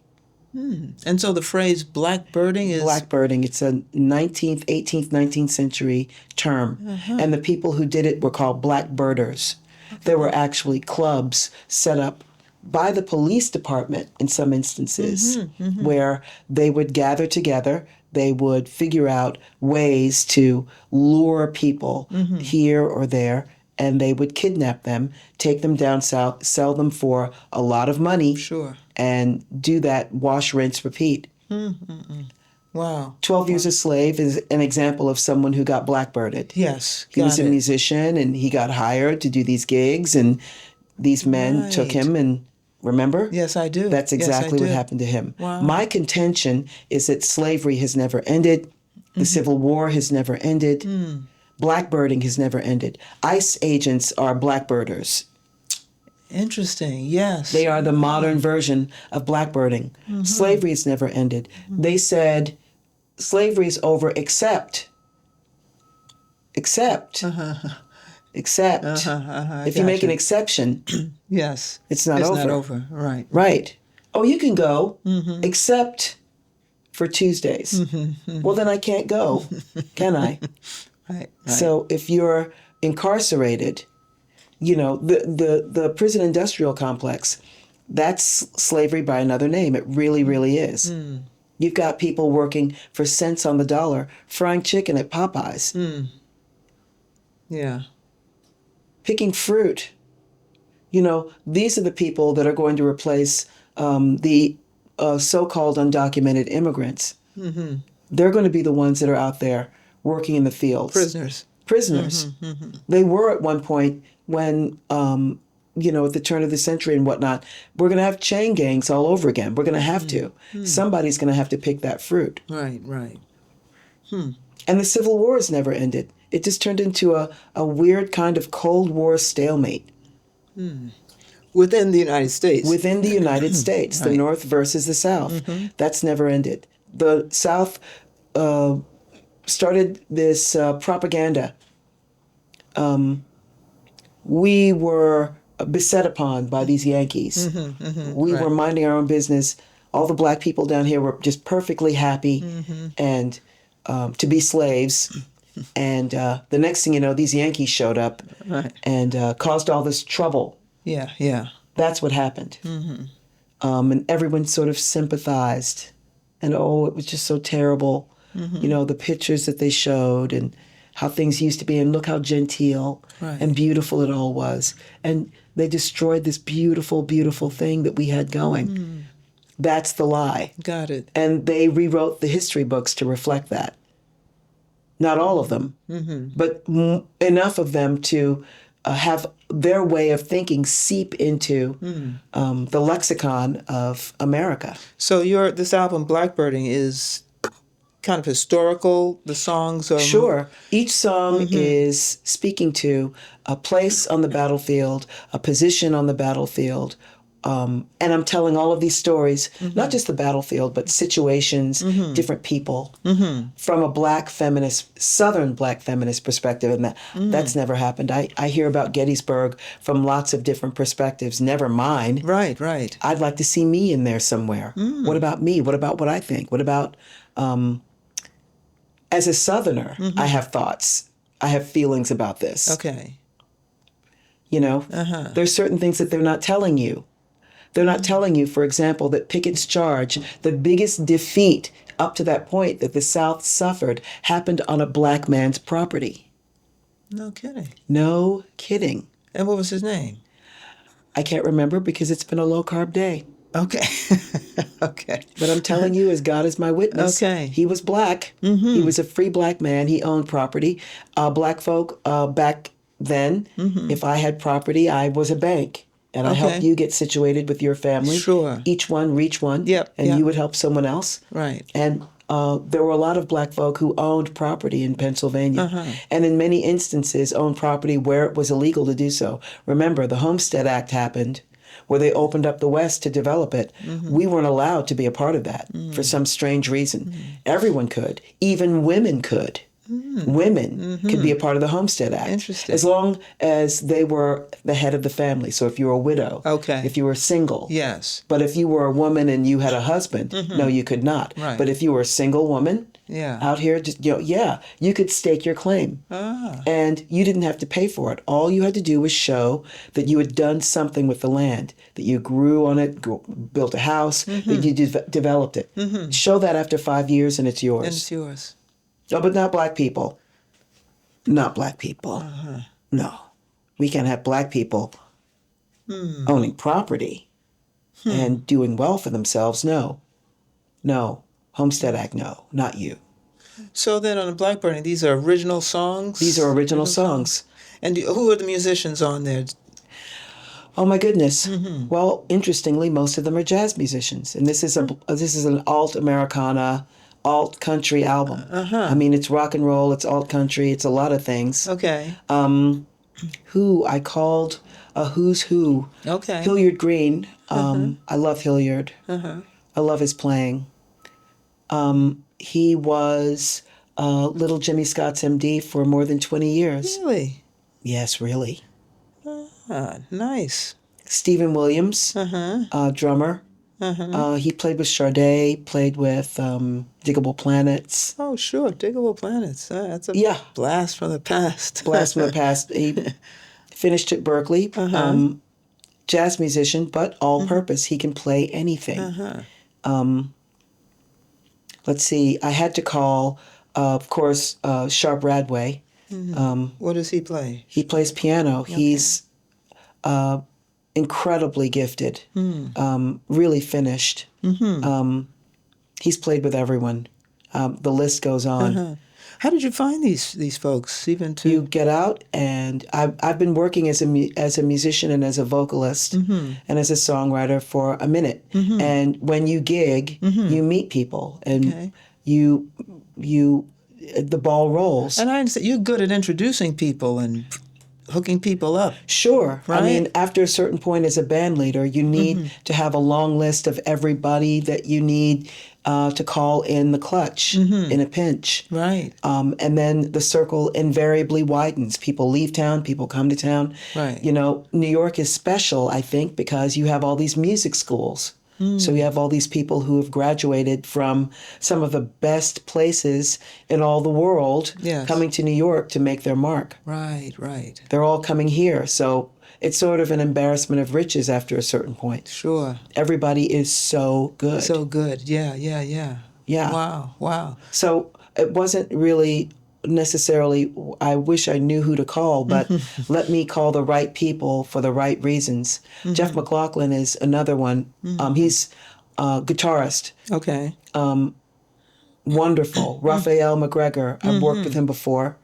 Played lap steel and pedal steel guitar. And I did this with Craig Dreyer at Mighty Toad Recording Studio.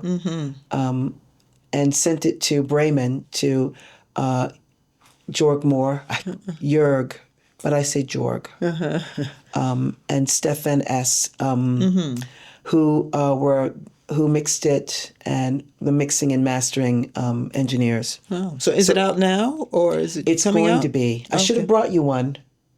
Oh, that's okay. But I didn't. So it's coming out. It's coming out on the 6th of February. I've released a single called "Hold Steady." Okay. Which is available digitally everywhere. Gotcha. Okay. But yeah, the road to becoming my own producer, songwriter, these things didn't happen because I said, I want to be a producer. I was kind of kicking and screaming all the way down that road. I think that when you want to be something, you have to do it. And then you can say, yes, this is who I am. Right. I don't believe in saying, yes, I'm a songwriter until I've got a body of work that precedes me. Sure. And then I can say, yes, I'm a songwriter. Right. So I could say that after the album with Elliot, but I needed my own work to stand on my own 2 feet and to represent me.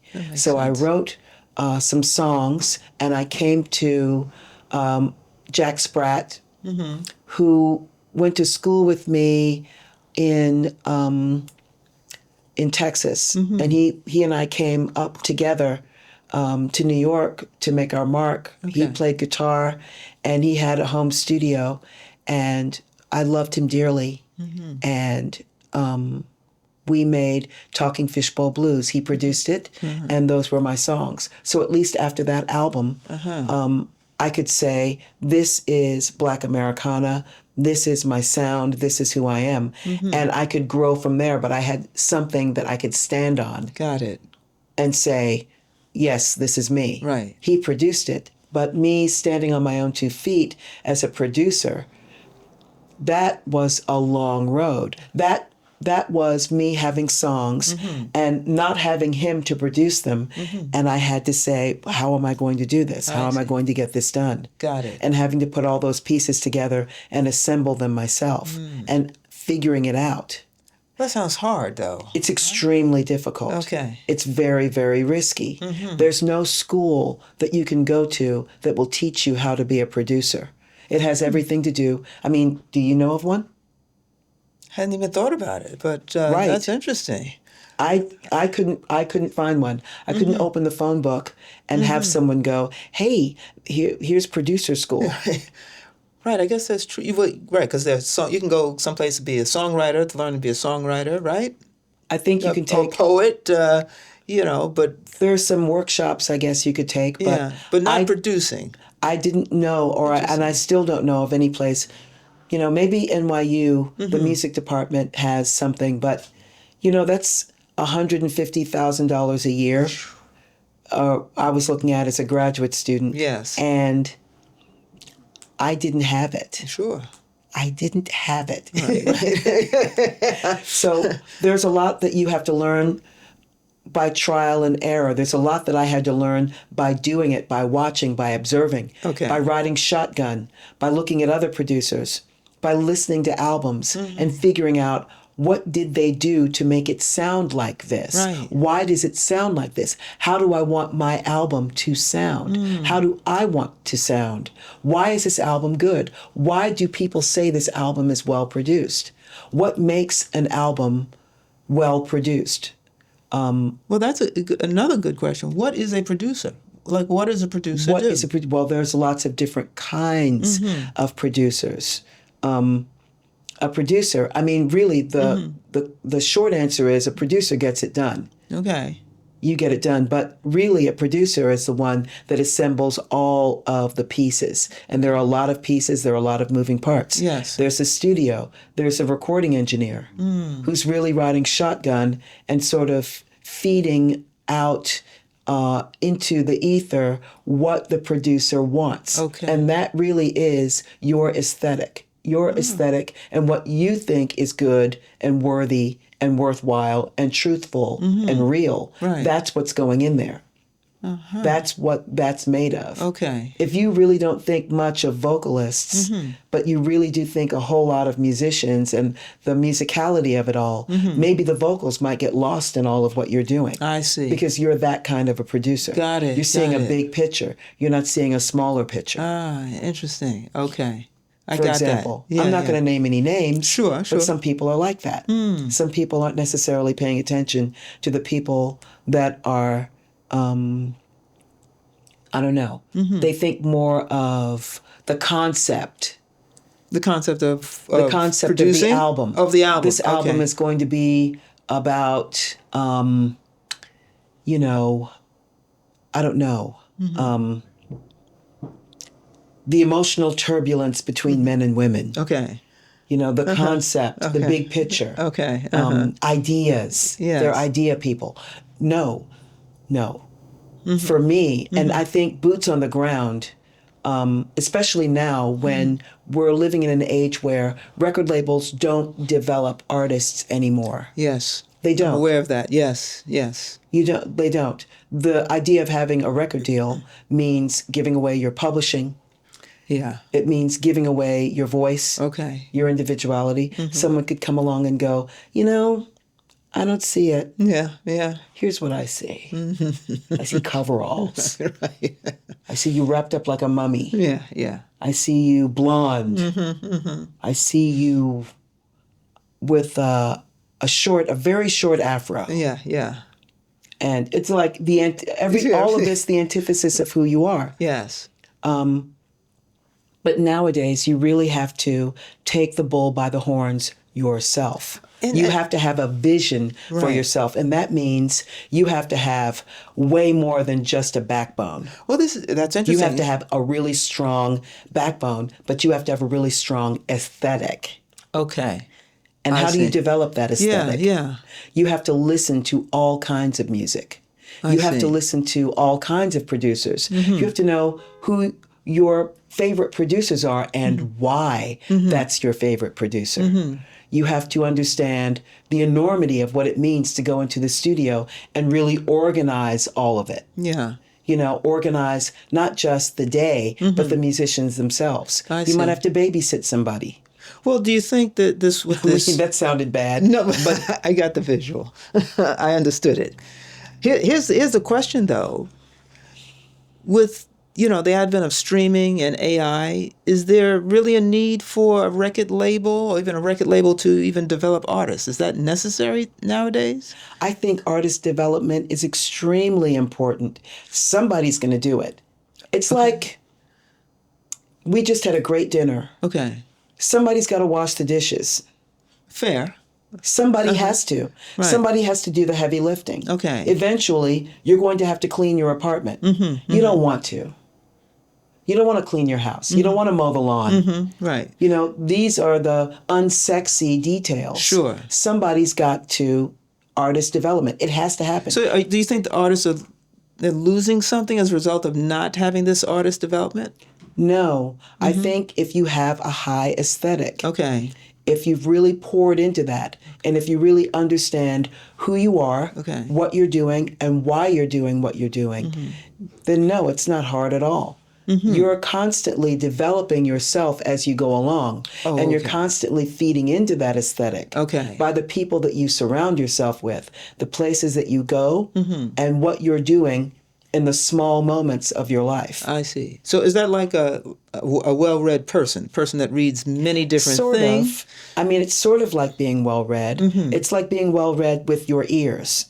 Okay, sure. You have to be orally well-read. Okay. You have to be the equivalent of a well-read person sonically. But that's not all. Artist development has everything to do with what you look like. It has everything to do with you not looking like anybody else. You have to look like you when you get dressed. Okay. A lot of people, with artist development, with a label, they might want you to look like somebody else. Right. Or they might call in a stylist and have you look like something that you're not. Right. You have to be true to who you are. I see. I know people say that, be yourself. There's nobody else you can be. Be yourself. Everybody else is taken. But it's really hard to be yourself if you don't like yourself. It's hard to be yourself if you don't know yourself. Got it. It's hard to be yourself if you're running away from yourself. It's hard to be yourself if you don't think that you're worthy of any of this stuff in the first place. How are you supposed to be yourself under those circumstances? It's hard to be yourself when you've got someone leaning on you, telling you, Those are good points. Those are very good points. Couldn't you do something else? Or they're trying to shape you into something else for your own good, Renee. Right. I really think you should give coveralls a chance. I'm sorry. I'm not trying to hurt your feelings, but I don't think that's going to work. I'm just being your friend. I'm just trying to help you. No, you're not. Right. Whatever it is that makes your soul sing. And you stand up and you do that thing, and the whole world, or at least the whole world that is the small world around you, spits on you and throws rocks at you, and you've got to keep rising and doing that anyway. Right. That's the part they don't tell you. Well, Everybody doesn't have a grandma like I did. Right, they don't. That would call them up at 3:00 in the morning and go, I cannot stop thinking about you, what's going on? Right. And that's in their corner cheering them on when everyone else is going, I don't know. I don't think you're going to make it. I think you're a failure. I think, I don't know. I don't think this is going to work. And she's just like, keep going, keep going, keep going. You can do it. But you have your own style, your own style of dress, your own style. Yes, I do. Yeah. But I did that in the face of much disagreement. I did that in the face of the whole world that was my world telling me, don't do that. Or why are you doing that? Stop doing that. How are you supposed to be yourself when the whole world that is your world is telling you not to? Nobody Yes. tells you about that part. No, they don't. They really don't. They really kind of don't. Yeah. So I mean, There's a first- backbone that you have to grow. well, that becomes the question, right? If I'm a young artist, young musician coming out here now, how do I grow a backbone? I mean, what do you tell young people about being, because everybody thinks, like you said, someone says, okay, yes, be yourself. But nobody supports that, really. Nobody supports that. That's just something cute to say. Got it. So how do you fight that? How does musician You and have artist to fight fall in love with yourself every single day. You have to love yourself completely. And I don't mean believe in yourself. I mean love yourself. You have to love the things about yourself that you can't stand. You have to love all of it. Love, love, love. Be in love with yourself. And I don't mean ego. I just mean truly love yourself. You cannot respect yourself. You cannot move forward if you don't. Because something wonderful will happen and then you'll say, I don't deserve it. Some tiny thing in you, Okay. some little tiny thing in you Yeah. will say, I don't deserve this. And subconsciously, you'll undermine it.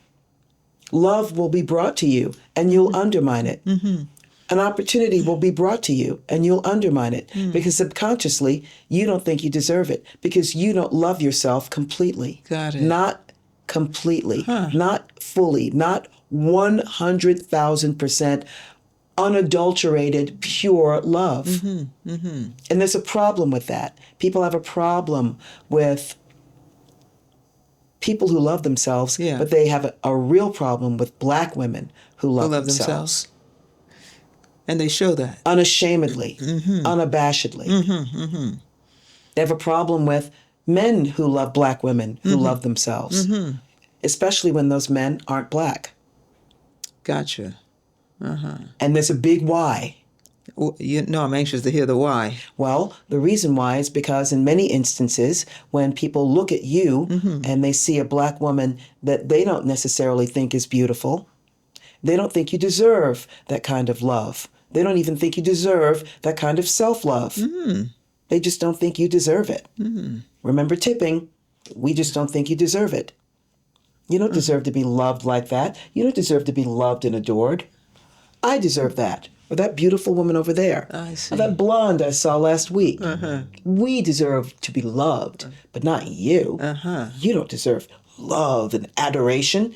And this guy that you're with that isn't Black, because, maybe I think that Black men are beneath me, but that guy, that's someone that I deserve. And he's with you.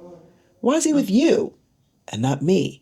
Or someone that I think would deserve to be with a guy like that. And there he is, hanging on your every word. Who do you think you are? I don't like that. Actually, I hate it. Therefore, I hate you. Gotcha. Yeah. Wow. How am I supposed to stand up and say, I'm going to be me in the face of all that? The hate, the unmitigated avalanche of hate that Black women received is nuanced. It's nuanced and it's layered. It's a many splendored thing. And I don't think there's a little Black girl or an old Black lady that couldn't read you chapter and verse all about it. Right. So when you say, I've got to be me, my goodness, that's a whole world. That's as big as the universe. That's more complicated than you could ever begin to imagine. It's extremely complicated. Right. And so, not that you and I wouldn't know this, but it still exists today. Well, Meaning you of course. experience it. Absolutely. I mean, I have a friend. I had a friend, Jeff Lee Johnson, a guitarist, brilliant guitarist, unsung, Okay. Played with everybody. Close your eyes and imagine someone from Aretha Franklin to D'Angelo. He played with all of them. Okay. And he used to say, when people look at you, they should see what your music sounds like. Okay. Uh-huh. You should be the physical embodiment of your music. I see. So Okay. when you Yes. get dressed, your style, your personal style, Sure. how you present yourself, how you look. And so getting dressed up was always fun for me. Uh-huh. It was New York City was my runway. Right, right. That's not good if you're a Black woman and you're doing something that is not common, that is not mainstream, when you're alternative anything. And I'm doing alt country music. You sure are, I'm yes. infusing country music with jazz. Yeah. I'm doing jazz that's tinged with country. I'm going and delving into all of these different directions that I'm told I'm not supposed to go, that I don't belong, and I know I belong there. I own it. I own the ground that I'm standing on.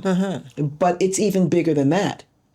I think that when you are a Black woman, especially, because you don't necessarily fit into anybody's beauty standard, when the world really wants to control you or attack you or bring you down, humble you, the first thing they do is attack what you look like. They attack you're pretty. And I say you're pretty because I think every woman is capable of being beautiful. I love the Helena Rubinstein quote. There's no such thing as an ugly woman, only lazy ones. If you work hard enough, you are beautiful in your own way. And that's the individuality of beauty. Yeah. That's how beauty works. Right. Beauty is as beauty does. That means you're beautiful, I'm beautiful, your mom, Yes. my grandmother was beautiful. Yes. When she was old, she was beautiful, right? My mother's beautiful. Everybody's beautiful. You take what you have Right. and you do everything that you can with it, whatever it is that is you expressing yourself, your individuality, however it is that you want to be in the world, however you want to present yourself. It should be that way. Right. It should be that way. It should be that way. And I think if you're an artist, you have a supreme duty to allow it to be that way because it gives everyone else permission to be their own individual selves. You have a mandate as an artist to be your own individual self. Yeah, I would agree with that. So let me ask you You this. do as a person. You know? Right, as a person, absolutely. Forget as an artist. Sure. But you do alt country, right? Sure. So let me ask you this: when Beyonce did the country, Cowboy Carter? Yeah, the reception on the countryside wasn't that embracing. No. What are your thoughts on that? Like, Well, is it the same kind of thing we've been You talking have to about? go back to country music as a marketing ploy to appease aggrieved Southerners, white Southerners. Okay. And go back and understand this is marketing 101, right? Okay. All of the other genres of music that you can think of in the Grammys, for example, have subsets. The blues has lots of different subcategories. Okay. You know, R&B, you got neo soul, you got all these categories. Gotcha. It's not just R&B. We've got subsets. Okay. There's no subset to country. It's just country. Right. This year now it's traditional and it's contemporary. Right. But if you were doing something that wasn't contemporary, they would shove you over there to the Americana, roots. I see. You know, they've got all of those delineations. Okay. They wouldn't, but country stood alone, Right. right? Uh-huh. Country's over here. Country can't be touched. Right. No subcategories for country. Subcategory. But there are plenty of subcategories for Americana. Right. You have roots revival. You know, even gospel has lots of subsets. Right? Yes. So now we have this subset because this Black woman, who's basically worth $500 million, came along and moved. And when she moved in this direction, everything shifted. Yes. It was really just money and marketing. Okay. They had to. It was such a seismic imprint that she left that she couldn't be ignored. So they had to break it off into two categories. So now traditional can embrace people like Willie Nelson, but also black performers like Charlie Crockett, who is country, but he's not traditional country. I mean, he's traditional, but he's not contemporary country. Right. So they kept putting him over in Americana. So now you can put him in a traditional country. And I think he's nominated this year instead of putting him over here with roots I see. and everything else that you came up with Got to it. keep country over here by itself. I see. But now, having created this contemporary country, that's still separating the country, right? Well, you have to understand, country music has sounded like pop music with a little twang for a long time. Okay. You know, and Nashville likes it that way. There's a lot of money behind that. In the 90s, everybody doing country, it basically sounded like pop music.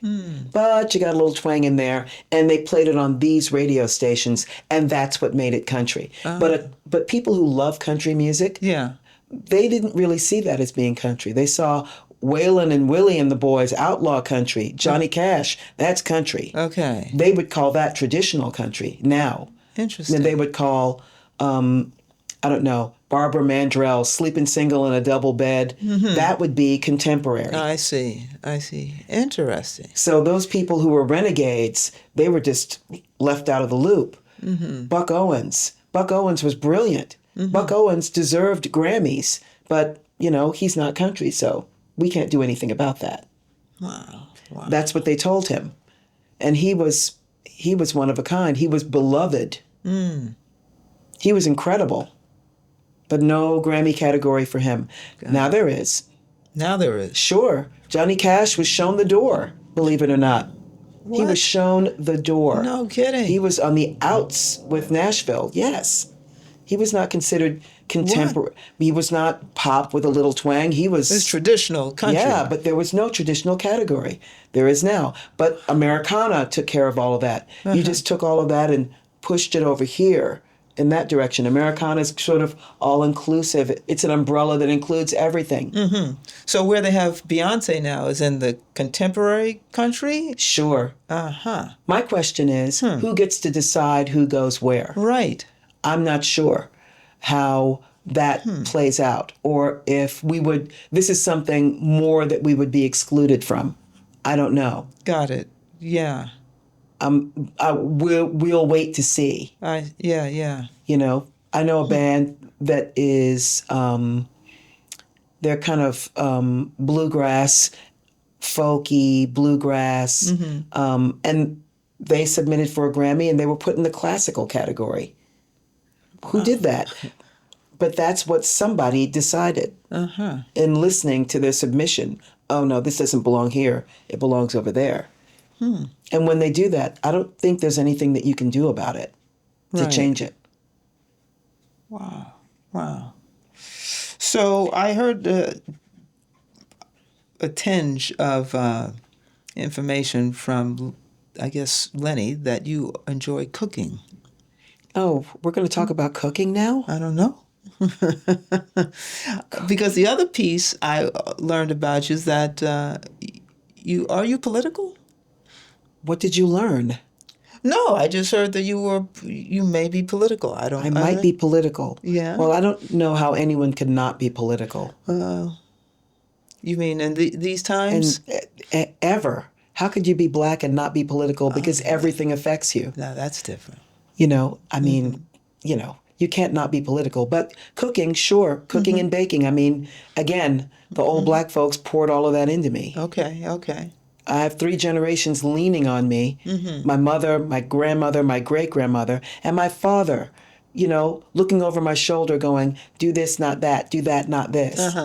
Okay. So I can make lots of things that you wouldn't necessarily find in a restaurant, like blackberry dumplings. Okay. Right, I'd never heard of that. Right. You know, I've won pie contests. Have you? Yeah, I've won at least 3 pie contests with my tomato pie recipe. a tomato pie. Tomato pie. That's interesting. Yeah. Everything feeds into your aesthetic. Everything does. I love museums. I love wandering through museums. They make me so happy. Why? Because I need to be surrounded by greatness at all times. And there's no quicker shortcut to greatness than going to a museum and standing in front of a painting that has withstood the test of time. And by withstanding the test of time, what do I mean? I mean, I don't know in 100 years if we're going to be listening to Beyonce. I don't know. Okay. Maybe we will. Everyone thinks she's great now. But there's lots of people that existed 100 years ago that everybody thought was great that we're not talking about. Right. Paula Negri. You know who she is? I do not. Why not? I don't know. Everybody thought she was great then. She was Valentino's girlfriend. And she was beautiful. Okay. And she was a rock star of a movie star. Paula Negri, gorgeous. Okay. And you have no idea who she is. Oh, look at that. Well, I guess that's why they have books, history, right? Yeah. I mean, she's got a fan club still, and I love her work. Oh. I sometimes look at her movies, and they have retrospectives on TCM. You know, when I was a kid, Turner Classic Movies didn't exist. There was just Channel 17 in Atlanta, and Ted Turner had this channel, and he was doing this radical thing by keeping it on 24 hours, and everyone was like, you're crazy. Yes. What are you doing? Right, right. Why would you keep a television station on for 24 hours? Nobody's up at 3 o'clock in the morning watching a movie, but I was. I was up at 3 o'clock in the morning watching movies on Channel 17. And I loved it, and I developed, that's my aesthetic. I was watching all of those old movies, and I was looking at their makeup and their hair and their clothing and the lighting. And I was looking at how they put together the scenarios. And I was looking at the things that they were doing and how they were conducting themselves. And all of that fed into my aesthetic. Sure. So going to museums and standing in front of a de Kooning and being overwhelmed by that, reading his biography and understanding why he was important in an historical context, and being able to understand the zeitgeist of the moment when that painting happened, the music that was happening then, the people who were famous, what was happening politically and why. All of that feeds into what he created. Sure. You know? Absolutely. And being able to understand that and enjoy it and absorb it, and have that somehow play into what it is that I'm doing. Right. That's building up your aesthetic. That's why museums are important, because you want greatness. You want to know what greatness is. You know, you want to go to the Grand Canyon and stare at it and understand this is great. You need greatness in your life. My grandmother was a great woman. You know, my grandfather, my father, my mother. I was surrounded by greatness. I was raised by great Black people. I really was. Yes. Yes. Like I said, it was an embarrassment of riches. I grew up surrounded by trees and grass and sky. You know, my aunts, my father did the Great Migration North when he was 13 years old. Okay. They came to Coney Island. You know, he lived on Putnam Avenue. Oh, yeah. In a house on Putnam Avenue that's still there. And his sisters and brothers stayed in New York when he decided to do the Great Migration in reverse. Okay. And he raised us in Atlanta, you know, at a time when blackness was just ever abounding. You had Maynard Jackson, you know, doing all the things. You know, Atlanta's just such an important Black place to be. You know, the schools, everything. Right. And to have all of that feed into my aesthetic, to be surrounded by all of those things. All of those things all of that builds up into and makes me who it is that I am. All of that greatness, you know, to be surrounded by nature is so important. It's so important. Right, right. You know, you have to surround yourself with great things. So going to museums is my way of short-circuiting that. Okay. It's my way of accessing greatness on the fly, Yeah, on the got you. Humvee. Right. You know, and I have my greatest hits.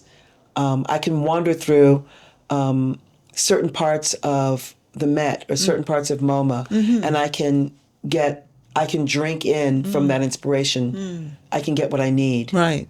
So do you have some, I don't know if this is the right word, but some performance art that you're working on now that speaks to the times that we're living in now?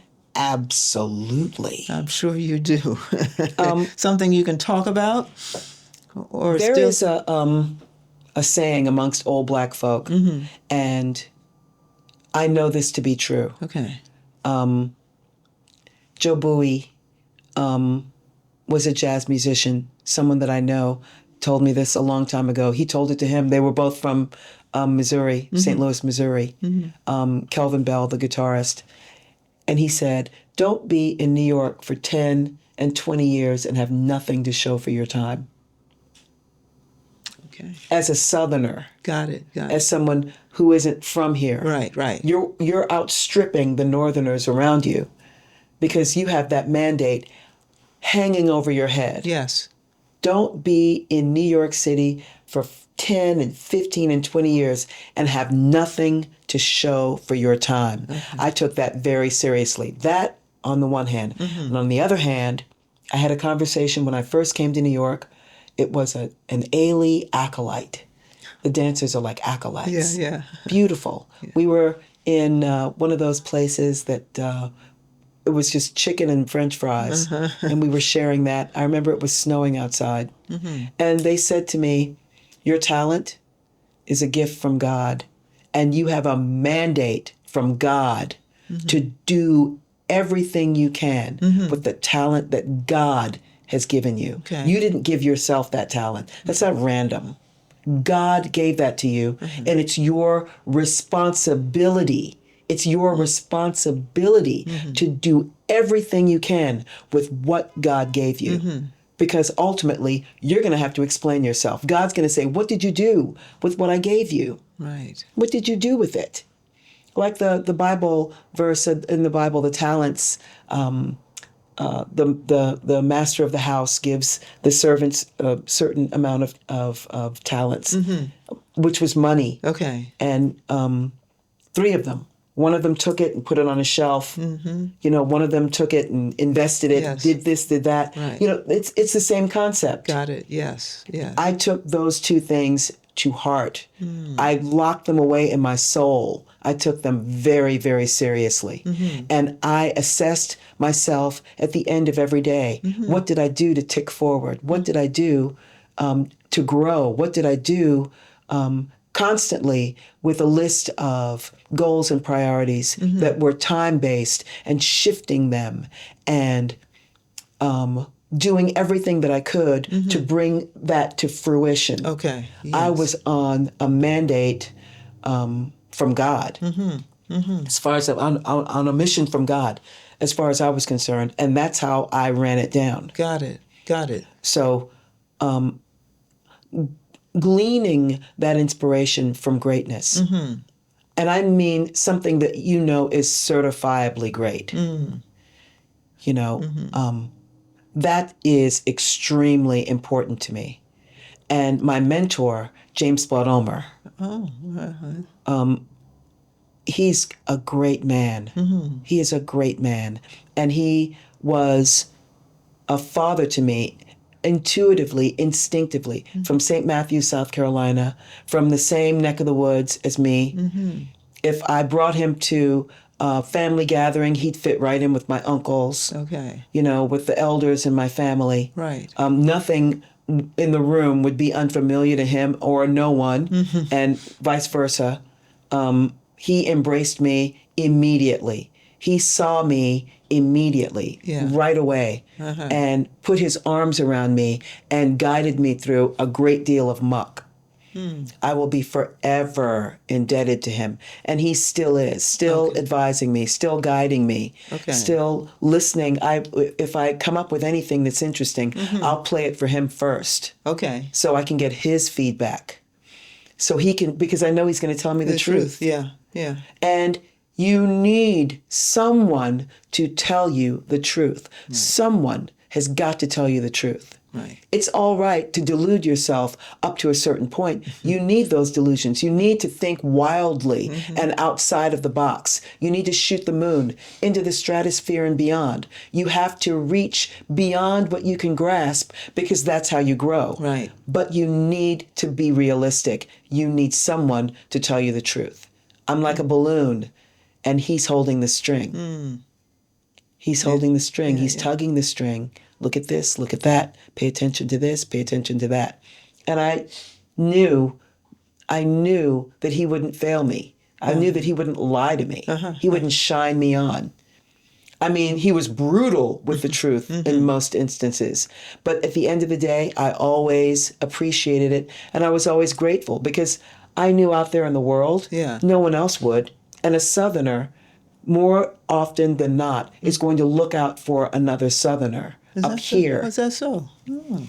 Not always. Oh. I mean, it's never always any one thing, or another. Right. But in all likelihood, a Southerner is going to know me. They're going to be able to tell me where to go, what to do, who to talk to.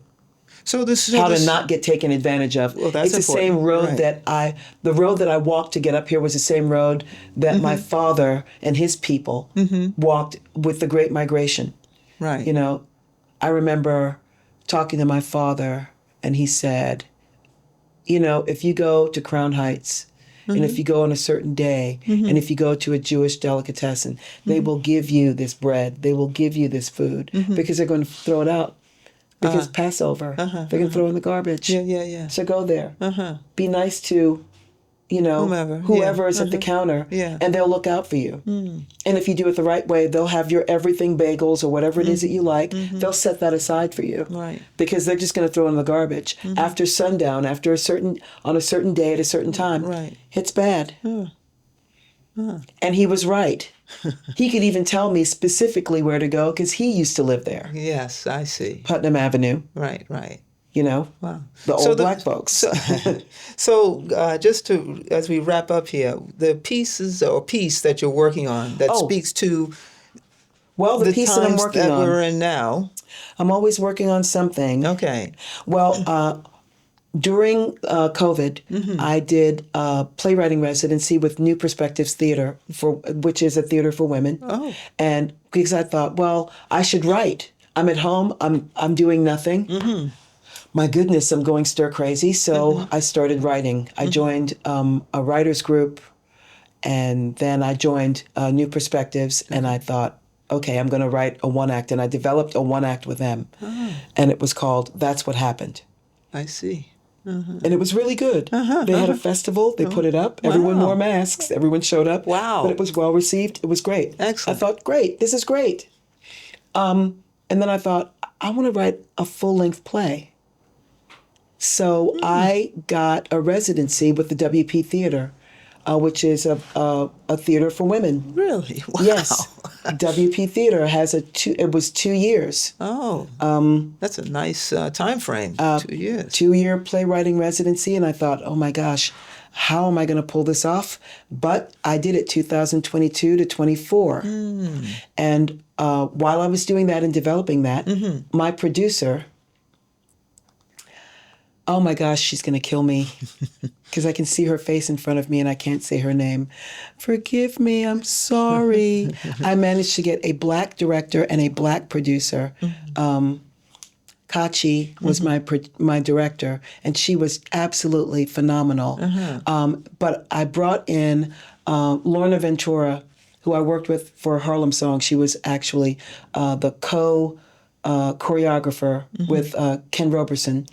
And she is a director and a dancer in her own right, to direct my one-person show. Okay. Alvernique, thank Jesus I remembered that, because I know if she sees this, she's on the edge of her to say my name. You better get this right. Alvernique saw me do my show at Joe's Pub, and she said, you know what? Why don't you do blackbirding because I was doing it as a performance art piece, a theater piece. Okay. You could do that, and we could have a reading for your play, and Kachi can direct that. So I got a twofer. Oh. Yeah. So blackbirding, the show itself, Sinead Sidney Nichols, who is just all the things, and the banjoist who is actually And the TED Talk? in the TED Talk Yeah. is actually in the show. Really? Oh, wow. Yes. Wow. It's going to take me a second to say his name as well. You That's okay. guys, That's okay. forgive. You said it was a low carb day. It's a low carb day. It's morning. Well, maybe this will. Do you play instrument? I do. But I don't like to call myself a musician because I didn't go to music school like everybody else. I play well enough to explain to someone who really knows what they're doing what to you do, want. Okay. what I want. Okay. But So you play what? Banjo, guitar? banjo, guitar, ukulele. Ukulele I love because it's like an oyster fork. I can play really complicated chords that I can't play on guitar, jazz chords that are really complicated. I can play very simply. And I'm learning how to play the piano. Okay. So I'm constantly reaching for those instruments. Yes. But Blackbirding the Show is basically taking you from a Black feminist perspective all the way through our time in America, different vignettes, different scenarios that explain it from my perspective, from Okay. our perspective. And so it's a one-woman show? Oh, no. It's the three of us on stage. Okay. It's me, it's Sinead Sidney Nichols, who I call Sid, and it's the banjoist. Right, okay. Okay, we just I still see didn't his circle face back. before me. I can even see his face. I just saw the TED Talk. He's brilliant. Not Robinson? No. No? Because I thought you mentioned his name on stage. I know you did. I did. Yeah. It begins with an A. All right, well. Oh my gosh. I can see his It'll come face back to you in your before me. sleep. As soon as we're done, Yes. it'll come back to me. back to you. Right. But yeah, I'm hoping to mount that. The album will have an album release. Okay. On the 21st of March Okay. at Joe's Pub. Oh, okay. 21st of March at Joe's Pub will be the official album release. Oh, you for invite me, I'll Blackbirding. come. Absolutely. Yeah. I'll be at Lincoln Center on the 22nd this month. Of this month? Yes. Oh. Okay. At the Atrium for free. Doing Really? selections from Blackbirding. Oh. With Sharp Radway Oh, what time? and Brandy Disterheft. Look, the names are just flowing back. They are. I see that. 7 p.m. Okay, 7 p.m. Say the date again. The 22nd of November, at 7 p.m. I will be at the David Rubenstein Atrium with Sharp Radway and Brandy Disterheft. We will be doing selections from the album Blackbirding and maybe a few new things as well. Oh, very nice. Okay, where else can people see you? You told me about a residency you had at... No, I'm not doing that. Okay. That is done. Okay. But I'm going to be doing some other things. I can't really talk about them because they're not confirmed. Okay, that's fair. But you can always go to QEworks.com. Actually, QEworks.co. Okay. QEworks.co. And it's got all of my information. Oh, okay, gotcha. QEworks.co. Perfect. All right, this has been fun. It has been fun. I've learned a I've lot. laughed, I've cried. Yeah. We've learned a lot. We have learned a lot. Yeah, and like I said, you're such a visual. When you speak, you give such a visual. To me, I can see it. Whatever you're describing, I can see it. Really? Yeah. You can see me. I don't even want to think about that. No, you shouldn't go too deep into that. I don't want to go too deep into the visual. But that's what writers do. Writers, they when they write, they're visual. So you don't need a picture. The way they're describing it is so detailed that you can actually see what it is they're talking about. Yeah. I think the best piece of advice that I could give anyone, if I could leave you with this, is get obsessed with things, something. Fall in love with yourself every day, every single day, and be obsessed with something. something interesting, something unusual. Blown glass in Czechoslovakia. You know, foodways in America. You know, different languages. Something. All of that feeds into your aesthetic. All of that feeds into whatever it is that you think is important. All of it makes you a four-dimensional person. And that four-dimensional person, that's, you know, that's ultimately who you are destined to be. Yeah. If that makes any sense. It makes perfect sense. It makes perfect sense because you wind up, you don't want to be a one-dimensional person. No. Especially if you're an artist and you really do have to know your own mind. You have to love yourself completely. Yes. Love, love, love, love, love. I can't say that enough. I know so many people who ruined opportunities for themselves because they just didn't think they deserved them. Oh, they felt they weren't enough. You They know, felt like you that said, they not weren't worthy. enough, not worthy. You know, yeah. I just don't feel like I belong here Yeah. or I shouldn't do this. Yeah. Oh, and yes, I do on-camera work now. Ah.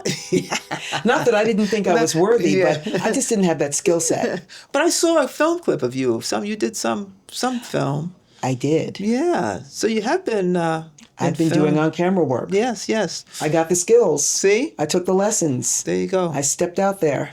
One last question. Oh, goody.